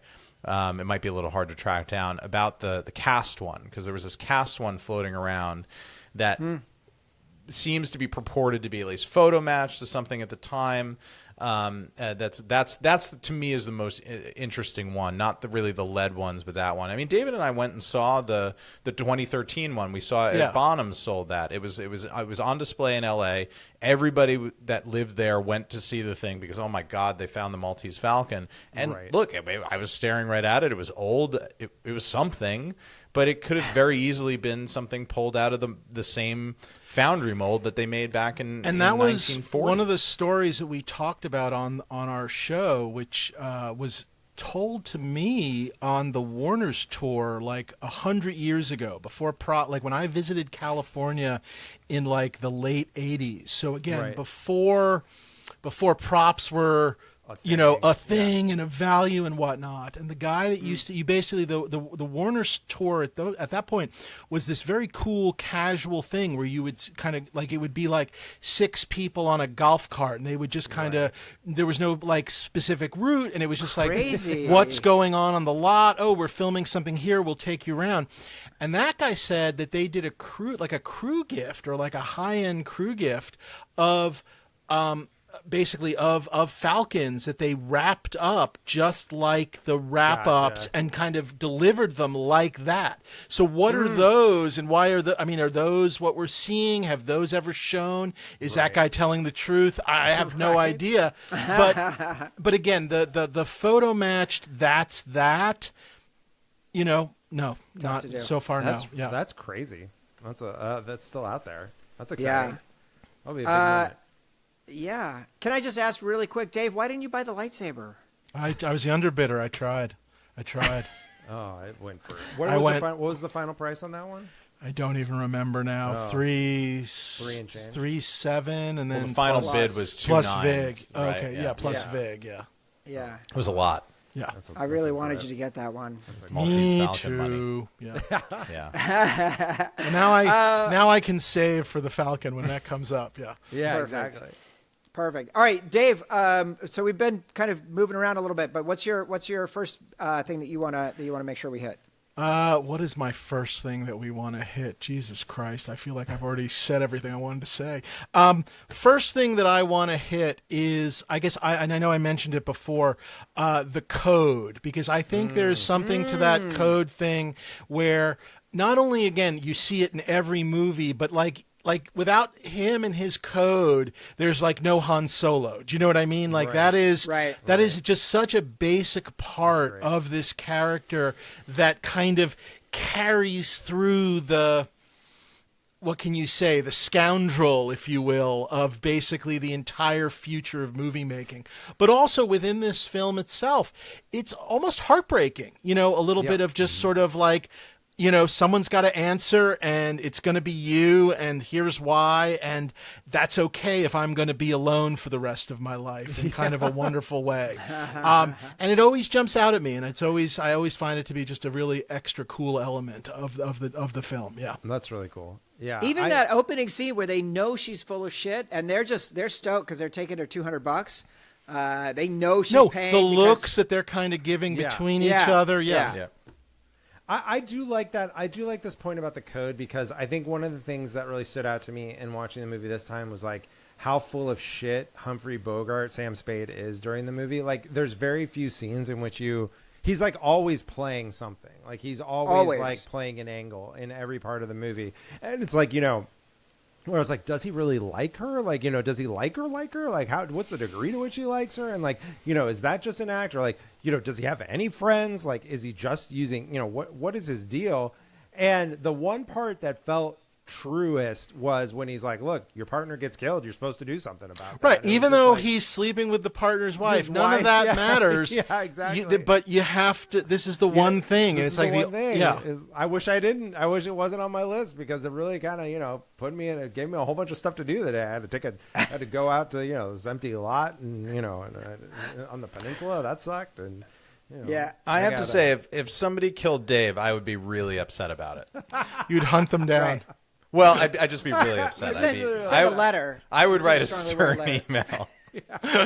I would definitely, if Matt was murdered, there would definitely be, we would change the color of the podcast from black to another somber exact color. out of respect. I want to be really clear about this. If I am murdered, have the police find out where my wife was at that. Just please save this. And if I am murdered, just have them ask where Becky was, please. So, and well, you didn't get the lightsaber, so you're probably going to be. And by the way, on the flip side, if she is murdered, you may want to come for me. I mean, that is a reciprocal relationship. Yes, yes. But again, this plays into like all the little details, right? Like the fact that powder burn on his jacket when he was murdered, when Archer was murdered, right? It's like all these little things that have been laid out as part of telling that story. But yeah, it is interesting to me, this idea of Bogey. To me, this is like the first major anti-hero. That was one thing that this is thought of. That's cool. But it's even, to me, it's really perfected, and his performance and the character by the time we get to Casablanca. Like, to me, Rick is even a step above where Sam Spade is. Well, and he played a villain. Right. Bogey was a villain. The studio didn't want to cast him. That's a bad guy. He's a funny-looking bad guy with a big head. They didn't get it. Exactly. Yeah, this is, I mean, again, I don't remember what age he is when he makes this movie or when he makes Casablanca, but when he makes this movie, he'd been working for a while and was not a star, which is just kind of one of those really interesting things. Yeah. That is George crazy. Raft turned down Sam Spade in this movie. He also turned down Rick and Casablanca. And Bogey had become friends with Houston working on High Sierra. But yes, had only played villains. Let's just talk about, this is my next main point, is just the completely goated but untested cast. So we've got him as Sam Spade. Sidney Greenstreet, who plays Gutman, had never been on screen before. That's crazy. Theater actor. He's a 61-year-old stage actor. Yeah. He had to hold Mary Astor's hand during one of her scenes. He was so nervous when they were filming. He's incredible in this. He's incredible. Yeah. But I also, to Casablanca. jump on your point, because this was one of mine, was not just that they were untested, is that the notion of basically Peter Lorre and Sidney Greenstreet are basically going to be in hundreds of movies, for lack of a better word, and basically lots of Bogey movies and lots of movies. Like they become sort of part of the package for the next like 20 odd years. I know Greenstreet died sort of. But it's this funny thing where they play these two characters and then they kind of play them for the rest of their lives. People are like, we want that forever. Yes, exactly. Which is just sort of this fascinating thing. So again, when we're talking about the things, not the cliches, but when we talk about these things that get picked up by all these other movies, you do get the sense that had they had the ability to put Peter Lorre and Sidney Greenstreet in Chinatown, they would have. You know what I mean? It's like, Yeah, absolutely. And I would like to thank this movie and the world for Peter Lorre and and giving us Ren Hook. Totally. The Peter Lorre of it is pretty amazing. This is again where we can talk about the celluloid closet, because like this is one of the Peter Lorre introduction in this is one of the big scenes that they kind of break down, where it's like he's like, he smells the card, he's like, oh, gardenia, he's like, oh, in with him, darling, in with him, darling, and then like he's literally filleting his cane hook in like this scene. So he's really doing a lot, and in like lesser hands it would be too much or it would be goofy, but it's so compelling. He's so great in this movie. And it was one of the things that like when we watched Casablanca, having done Casablanca first before we did this, I was like, oh man, there wasn't enough Peter Lorre in that. We need more. We didn't get enough Peter Lorre in that. He's gone by the end of the by the middle of the first act or something like that. Like it's so much more enjoyable to have a lot of Peter Lorre. He's great. But this was also the thing of like, people think they're going to get one over. This is the same as Jason Isaac Chotiner. People agreeing to be interviewed by Isaac. People keep pulling a gun on Sam Spade, and then they just immediately get worked. Every time. Yeah, he says that. It's so much so it's an in joke in the movie. He says like, I have pretty good experience taking the guns away from these boys, so don't worry about that. Like, and then he does it, and then he does it. I mean, even Alicia Cook Jr., who played the Gunsel, has this storied career that goes on. That he's sort of a bit part. He's the tough. He's kind of a glorified sort of stuntman or extra in this, and then he goes on to have this storied career. So I knew his face. I knew his face so well. I was trying to figure out what it was that I knew. And he's all over television, all over the place in the 70s and film stuff. But for me, it was definitely him, season 1, episode 20, Court Martial from Star Trek, the original series. Oh, right. He played the lawyer who defended I guess I didn't realize Kirk that. in that episode. What a look, man. That guy, He amazing. does have a pretty striking look. Yeah. Really good. Really. And I love just Sam just getting in his face every time. He had tears rolling down his face. Like, just an incredible performance here. Yes. Yeah. Really. Jason, what do you want to hit, bud? I mean, I guess I'll just say like the thing about, like I said this sort of in the intro where it was like I thought I was like, okay, yeah, Maltese Falcon, I know what goes on, his partner gets killed or whatever. It's also worth knowing that in San Francisco at Stockton and Post where where Miles Archer gets shot, there's a plaque up. Oh, really? Yeah, there's a plaque that says on this spot, on this day, Miles Archer was shot. But it says Miles Archer was shot by Bridget O'Shaughnessy, so it's a spoiler plaque. Like, it gives away the end of the movie. Oh, wow. That's funny. Which is like, I assume Matt will be heading out to like deface it after this podcast is over because of his extreme hatred of spoilers and constantly policing people in our Discord for posting things about movies that were released 800 years ago. But anyway... It was fun to have San Francisco, though. I like the San Francisco of this movie. It was fun to have San Francisco. Yeah. I mean, I would say San Francisco as the noir city is due to Dashiell Hammett and this. I feel like... Oh, good point. Yeah. I really like that. I will say, I was like, we often talk about this with relation to movies where it's like, well, this movie like really puts a lot of confidence in the audience and like doesn't, sort of handhold them through the plot. And you've just got to kind of be paying attention. And I think sometimes, at least I've said that in a self-congratulatory way where I'm like, yeah, like I understood the movie, but I had, like we paid attention. This is one where I was like very quickly like, wait a minute. I got to really pay attention to what's going on here because this fucker is moving fast. Like we are. Why does her hat shop say Hong Kong? Oh, that's going to come back. We are off to the races in this movie. Yeah, it's very layered. Yeah, it's very layered and just very quick. It's just very, very quick. But it is cool because you could tell, like when he looks at the hat and it says Hong Kong, I'm like, okay, Hong Kong, that is clearly going to come back. Let me just wait and see. Oh, the boat is from Hong Kong. The boat's from Hong Kong, and but it's just there's lots of things like that where it's like he's constantly like sort of not. He's not on the level with people in a lot of ways. And so as a result, he's not on the level with the audience. And so it's like this constant, like, what is the real situation here? Like, does he really love her? Like, is this really, is he setting, who's being set up and how? And like, all of that is very interesting and like super modern in a way. And not afraid to let him be the smartest guy in the room, which is something I think sometimes maybe movies have trouble with too, Totally. where it's like they worry like, oh, he's too smart kind of a thing. Yeah, totally. Yeah. This is like the opposite of Lebowski as a detective. Well, I think that's sort of the point, if you will. Yeah. Like what happens if it was the most out of touch sort of like we're going through the form of a noir film, but with a guy that's sort of stoned out of his brain. So yeah, I need to go back. I watched 2 years ago in 70 millimeter at the Castro Theater with Elliot Gould. They showed Long Goodbye. And I would like to go back and rewatch that. It's such a wild movie. His performance is amazing, and Sterling Hayden and the John Williams jazz score and stuff. It's Arnold Schwarzenegger. Oh yeah, that's right. Holy shit. Let's see. I want to just hit. We talked about already the fact that this was really the first major film noir. Just one thing that really stood out from this is the film noir visual language, and so this is Arthur Edison, the GOAT.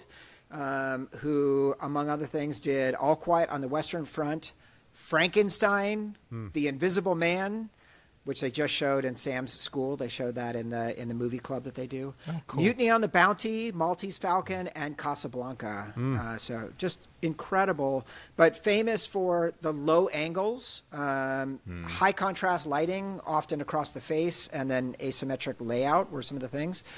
The thing that stood out to me, Ryan, and I don't know how you get around this, but some of the shots, and I noticed this in Rear Window as well, you have the shadows of the characters on the wall because they're being lit from below or whatever. That I found really distracting. Like a lot of it looked so gorgeous, but I kind of struggled with seeing some of those. How like artificial it was? Like, because it's like, yeah.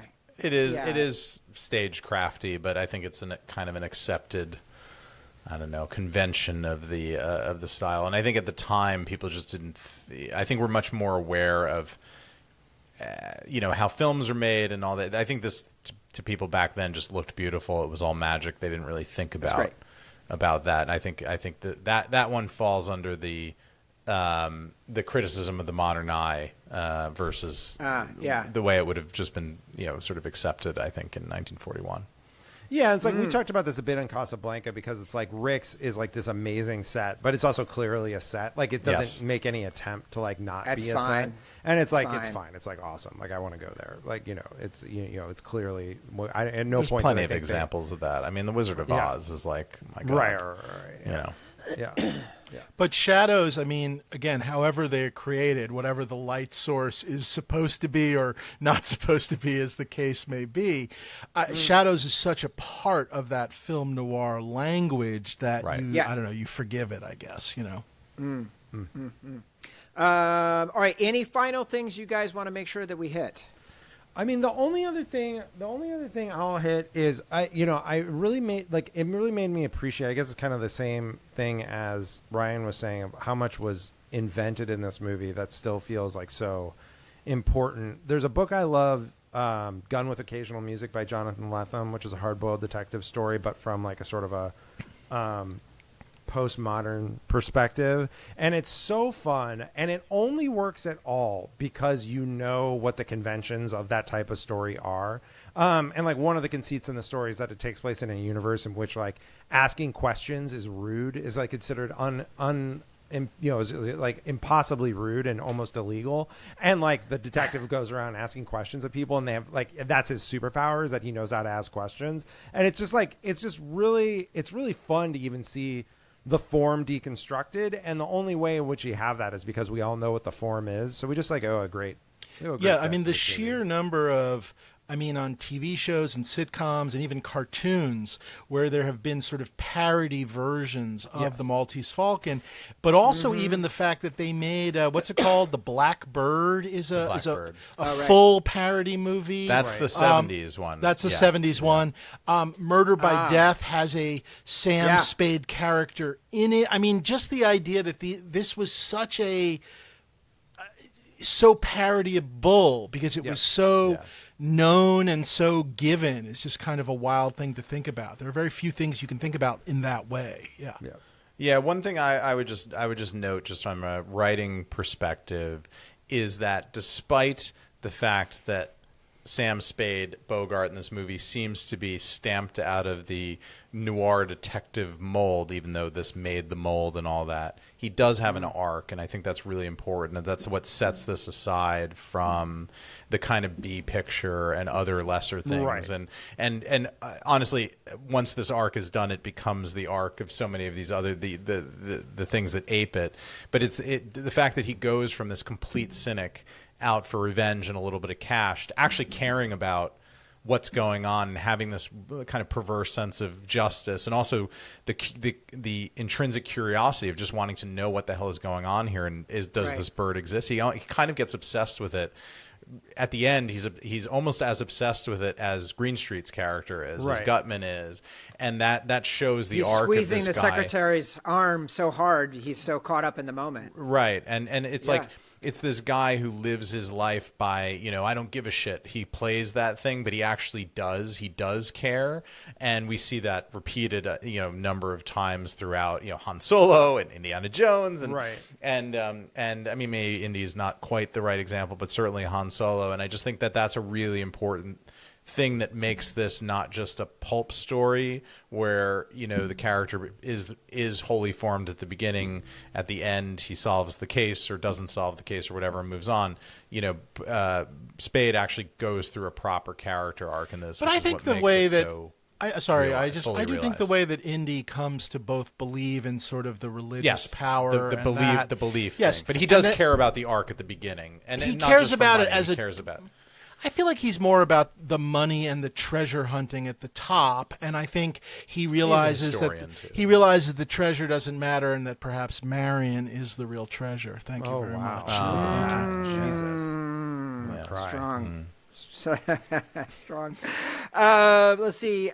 Just a couple things wrapping up here. The final scene, like the showdown with all the verbal threats, and him like getting him to give up his gunman and like turning people against each other. It's like a Tarantino standoff with everybody. It's just them using words instead of guns. Yeah. So fucking cool. The fat man palming the $1,000 bill and almost driving a wedge, even though he didn't realize Sam was always going to protect himself no matter what. When they unwrap the Falcon, I love Laurie just starts crying. He's just like, he's so bummed. And the fat man is like, all right, let's get back to work. Yeah, we got to go to Istanbul, baby. Here we go. That was very cool. Yeah, Marrakesh. It could only be in Marrakesh. Yeah. Mm-hmm. I will say it was very distracting when Animal Mother in our Discord said that apparently Bogart ad-libbed the line "Stuff Dreams Are Made Of." I will say it was very distracting to me the fact that your credit music did not come up after he said the line. That was like we've ruined the film for a whole generation. A whole generation of 3,000 to 4,000 film fans.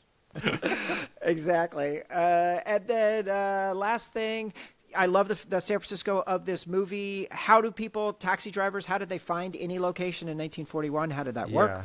The Stuff Dreams Are Made Of is a Shakespeare quote. Isn't that the story on it, Dave? Yeah, it's a Midsummer Night's Dream. Midsummer Night's Dream, yep. Oh, really? Yep. Oh, wow. Yeah. Amazing. It was something that had it was a brainworm that was in Bogey, and he just always wanted to say it. So, the other thing I thought was really funny, the 2006 documentary that's included with iTunes has Peter Bogdanovich, because of course Peter Bogdanovich is always there, but suddenly goes to James Cromwell, Henry Rollins, Roger Deakins, awesome, but then suddenly Frank Miller out of nowhere. Interesting. Okay. Yeah, and Frank was obsessed with Sam Spade and his performance. Sure. And you could see that influence on it. That makes sense. Superhero noir, so that makes total sense. I mean, the Wolverine limited series, Dave. I mean, that's a Japan noir, right? With bell Did you get pages on that? Did you get pages on that? Ryan? Me? Are you going, no. Are you going for that? He has. I know he has he's great got stuff. Yeah. No, not yet. What's your latest thing that you've gotten? What's your latest piece of comic art?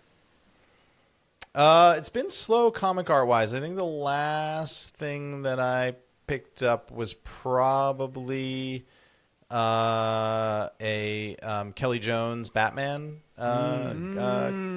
It's this cover to this series that he did about 15 years ago called Gotham After Midnight. It was this really cool, like, big bombastic Batman with the huge the Batcave with the dinosaur in it and all that, and the crazy horns and all that, but the bigger, the really larger, the really zany villains. I mean the Joker is sort of in it but is not the craziest villain in it, and it was a story that I just liked, and he does all the covers but also all the interior art, and I just love Kelly as an artist. So and we had shared a mutual friend, and there was something that he had asked me to do, and I did it, and my friend mentioned that I was a big fan, and he's like, well, I would sell you something if I did. So anyway, I ended up with the cover to the trade paperback of this. So it's the collection cover. So it's really lovely. It's gorgeous. Yeah. Gorgeous. Sometimes those collection covers are as good or better. Like Dave had that Dark Knight cover that is so good.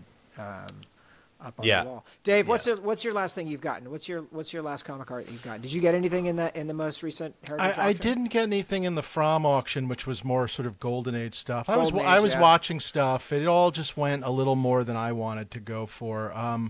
What's the last thing I actually picked up? I guess I talked about it on our show. An auction.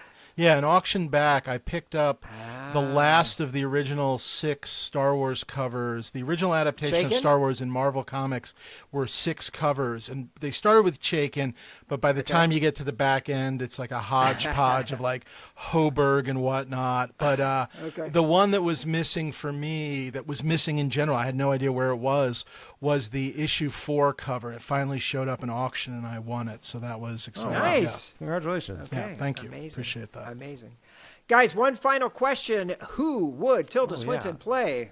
Very easy. Peter Lorre, and then basically plays him in every movie that he's in. So she's in Casablanca saying, Rick, hide me. So full movie. Perfect. Yeah.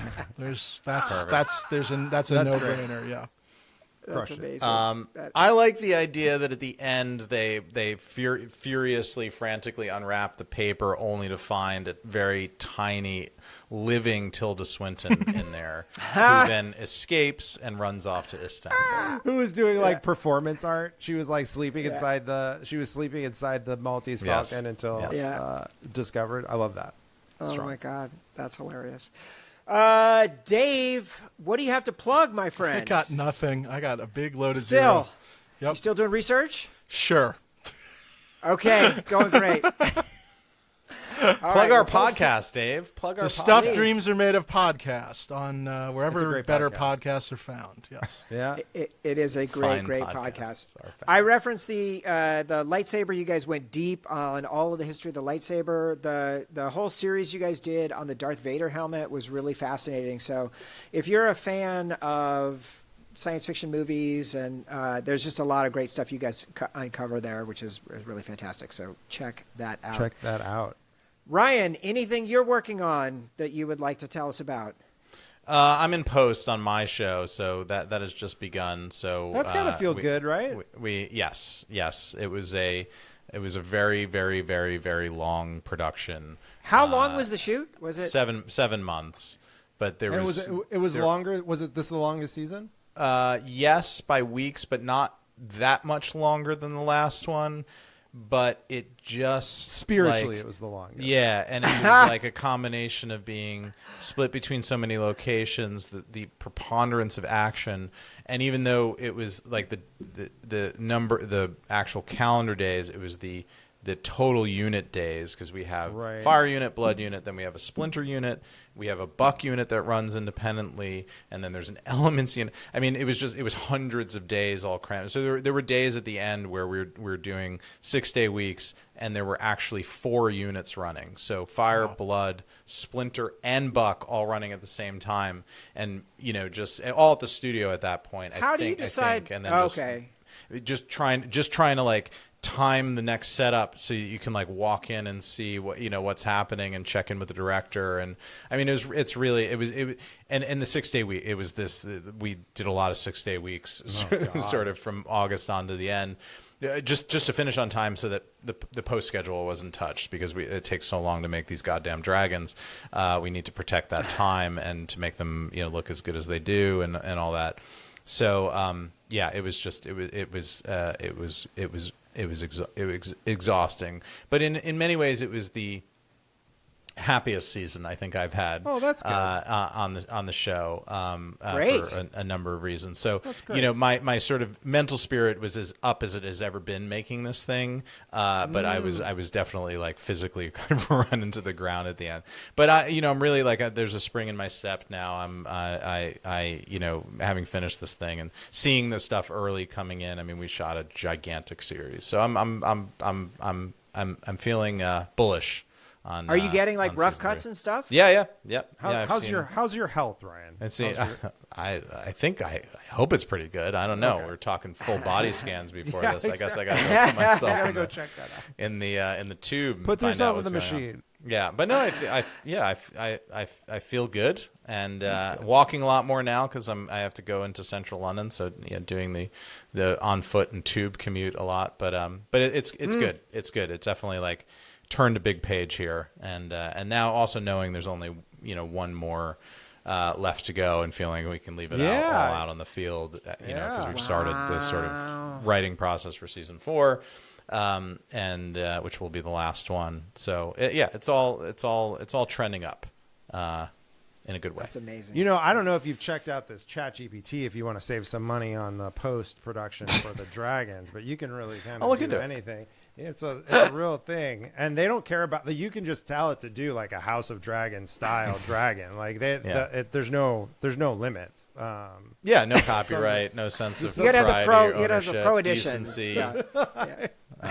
The rule of law. It's very on theme with our current society. Right now are these things that explicitly are in Pixar style animation that say from Disney Pixar, and it's like a man is like hungover and he doesn't know how he's going to get to work the next day, but then he finds a special friend, the bag, and it's a bag of cocaine, and the guy does cocaine, and that's like the story. And it's like it's literally a Pixar trailer, like indistinguishable really in animation style from a Pixar trailer. It says Disney Pixar on it. And I was like, wow, all right. From Disney Pixar, Upper. Yeah, exactly. There you go. Thank you. Much better. All right, let me hit stop, you guys. That was incredible. Wow. Great episode. Great time. Those Always guys. Good to see our friends. They're professionals. Guys never don't deliver. Just amazing. They're pros. Amazing. Yeah, really solid. Whew. How about some voicemails? Let's do it. Who we got? Okay, here is our first voicemail. This is your brother, Animal Mother. All right, hopefully no copyright concerns. Nope, hold on. Oh. Here we go.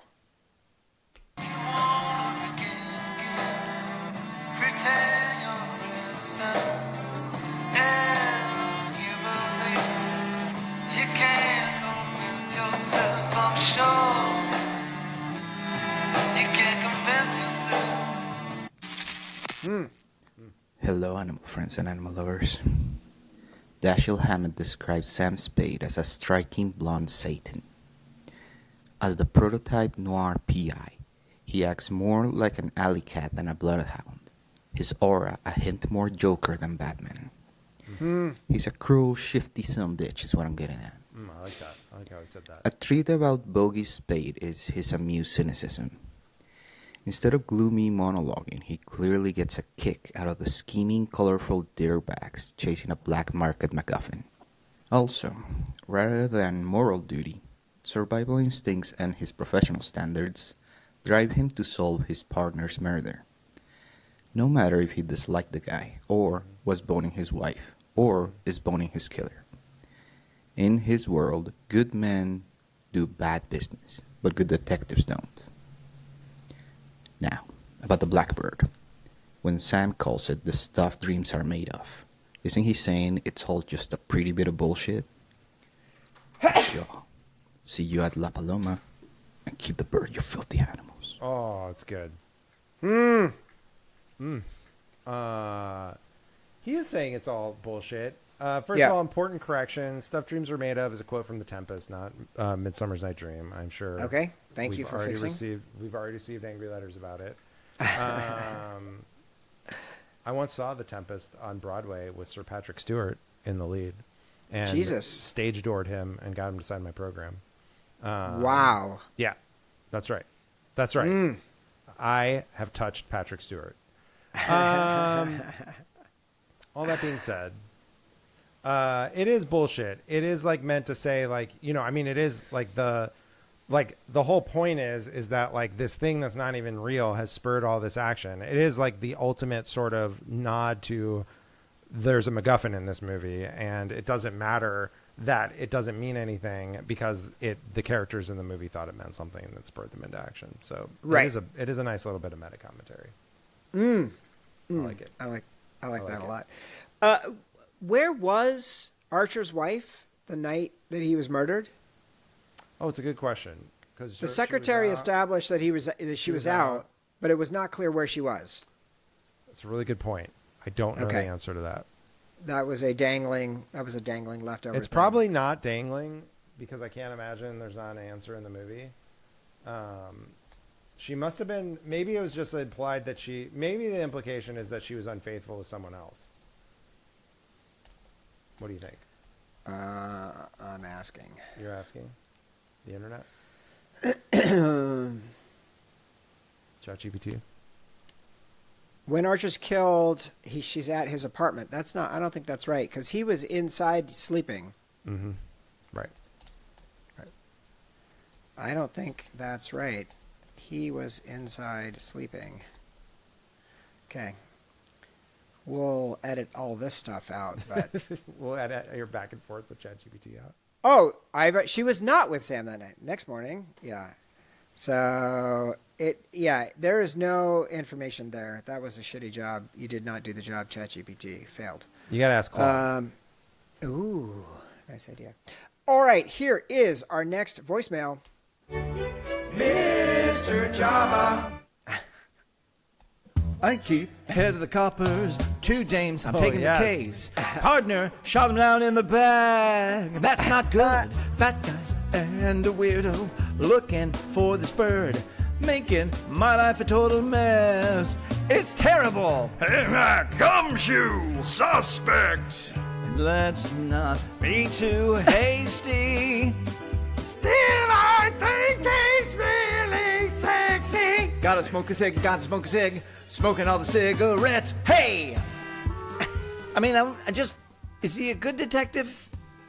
And have you ever thought, I should spend some hard-earned cash to hire a private detective to get to the bottom of this, but he's just gonna sleep around and smoke cigarettes? Because that seems a waste of money. Bye. He spends a lot of time rolling cigarettes. He does or having them rolled for him. I guess I had the opposite reaction, which is I was like, I want to hire a private eye. I was like, I think this is awesome. Like, it seems really cool, like to have a private eye to like trail your enemies or something. Like, I want a private eye to do stuff. How about having a private taxi driver? Hey, Frank, let's go. That's pretty good. Yeah. I would like that too. Either way is fine with me. Seems pretty cool. Seems pretty good. Thank you so much, Mr. Java. Mr. Java's going to be at the meetup. Performing. Right? Performing at the meetup. Honestly, that we might have just sold more tickets by telling people that. I thought you were trying to keep that under wraps. I didn't know we were just letting that out. He and I may be performing, so stay tuned. Listen, I don't know if Mr. Java needs a double. Stay tuned. I don't know. Stay Mr. tuned. Stay tuned. Let's see what's going to happen. You don't need to hone in on Mr. Java's bit. But you want to come to my meetup and do your songs that everyone loves? By the way, I need to perform with you. This is like when the owner of the New York Knicks, Jamie Dolan. Yeah, he has a band called like Stewie and the Side Shot or whatever that sucks. But because he owns Madison Square Garden, he makes whoever performs there, he gets to open for them. This is you. This is what you're doing to our beloved Mr. Java. I mean, famously, I did do that in college when I got the university to put on a concert of local bands and then had my band play just before River Phoenix's band. Jesus So Christ. It's been done. Did you learn anything from that? Clearly, I've learned a lot. Here is our next voicemail. The Truth Sayer. Beria and I will be performing a truth... No. Cool. Nope. All right, here we go. Hey, y'all, Beria here for the Maltese Falcon Truth Sayer. Dashiell Hammett made his hay crafting the hard-boiled detective, but it made him bleed and sweat and reek of stale bourbon. You don't write the Maltese Falcon without having seen some shadows yourself. For today's Truth Sayer, we're going to roll back the clock and look at 3 stories from Dashiell Hammett's early years. 2 are smoke rings and alley rumors. 1's the cold, clean, loaded truth. Time for the Truth Sayer. Number 1. As a teenager in San Francisco, Hammett worked at a fish market on the waterfront. He said it taught him the value of hard work, low pay, and how to lie convincingly about freshness. The job gave him a lifelong hatred of fish, though, allegedly telling a friend, "Nothing honest ever smells like that." Or is it number 2? In World War I boot camp, Hammett was such a crack shot with a pistol that his commanding officer tried to send him to officer training. He turned it down, saying, "I don't want to be in charge of anyone who carries a gun."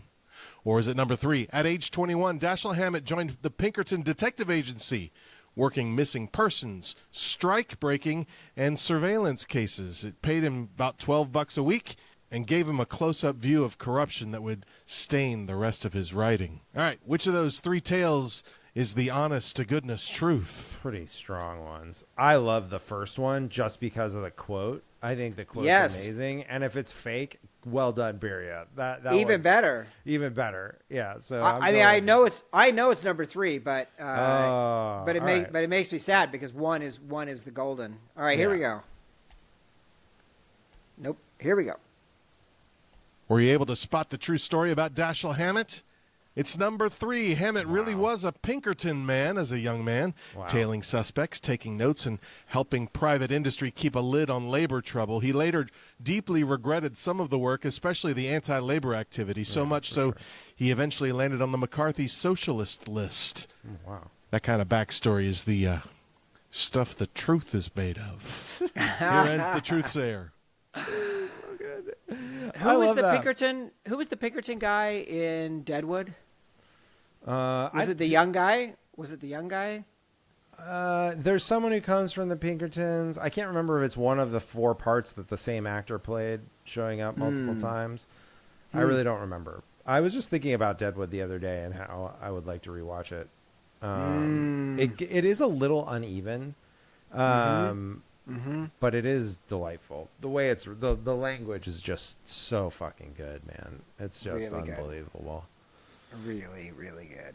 Whatever happened to Milch? Where is he? What's going on? Is he dead? Is he having a problem? Can we help him? Can we get him gambling. Help he needs? He is somewhere gambling, I am sure. Right, here is our next voicemail. Hey kids, it's Kev here. This week we're talking about the Maltese Falcon. Very old school pick for you guys, but obviously there's a prop at the center and your guests, and I get it. Great movie. It was also one of the first movies to be inducted into the Library of Congress. So Kev's question, what escape hatch classic would you like to see inducted into the Library of Congress? I'll take a big one off the table, Mad Max Fury Road. I don't even remember if you guys have covered it yet, which that has to have happened, right? Yes. But we're coming up on the induction limit or whatever on that one. So Mad Max Fury Road, I could see making it easy into the Library of Congress if there even is one anymore. So your picks for Library of Congress. Oh, Enemy Mine also. Where is Enemy Mine? Why haven't they put that in there yet? Yeah. Who could say? So your picks from the Escape Hatch Library to be inducted into the Library of Congress. Peace and love, and I'll talk to you all very soon. Once again, it's Kev's questions. You have to start with Southland Tales. Obviously that goes in first. Number 1. That gets its own wing with a bullet. Yeah. First of all, shout out to Kev. Great question. I don't know how he does it every week, or why he does it every week. Frankly, it feels like we've conscripted him into just creating great content for us, and I appreciate that. I would say Krull obviously should be in there, and The Last Starfighter, which we've not yet covered. I guess The Last Starfighter is kind of my new margin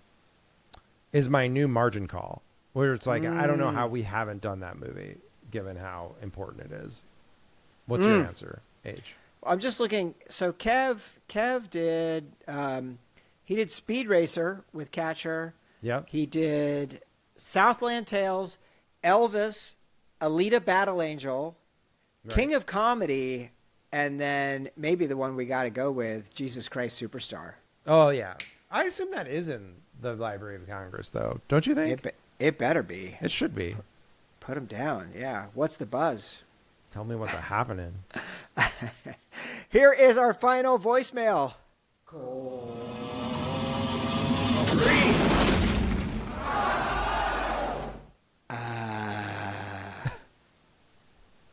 Was that Corey? K-Pack, hey, this is Corey calling from Austin, Texas, about the Maltese Falcon, which was done in 1941. This was John Huston's first film. I didn't know that. I had to look that up. That's crazy, right? Mm-hmm. Man, he was making movies for a long time. And Humphrey Bogart was in a lot of movies, like a whole bunch. I haven't seen all of them. That's for darn sure. This still isn't my favorite Humphrey Bogart movie. It's great. It's obviously a classic for a reason. We got Green Street and Peter Lorre, like, those two guys can do no wrong. I love seeing it. And it's weird seeing that young Peter Lorre, huh? With that curly hair and he's like a little slim and trim. He's amazing. I love it.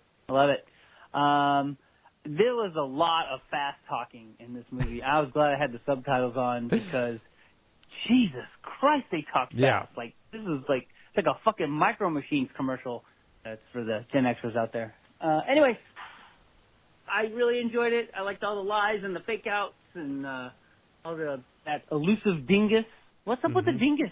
Like, I never knew that dingus was not an insult. I always used dingus as like, hey, you dingus, or something like that. Mm-hmm. Sure, I guess it's a thing. That's whatchamacallit. Thingamajig. A doodad. Or something. Anyway, yeah, it was a lot of fun. I just lost my train of thought. All right, I guess I'm done talking about it then. Who would Tilda Swinton play? Well, I like a few options, but I'm going to say that she should play, like, his gal Friday, that secretary type lady. I like that. Oh, yeah. All right. That's it. All right. I enjoyed it. We'll see you next week. Bye. Oh, that's great. That's great. Love that. Nice.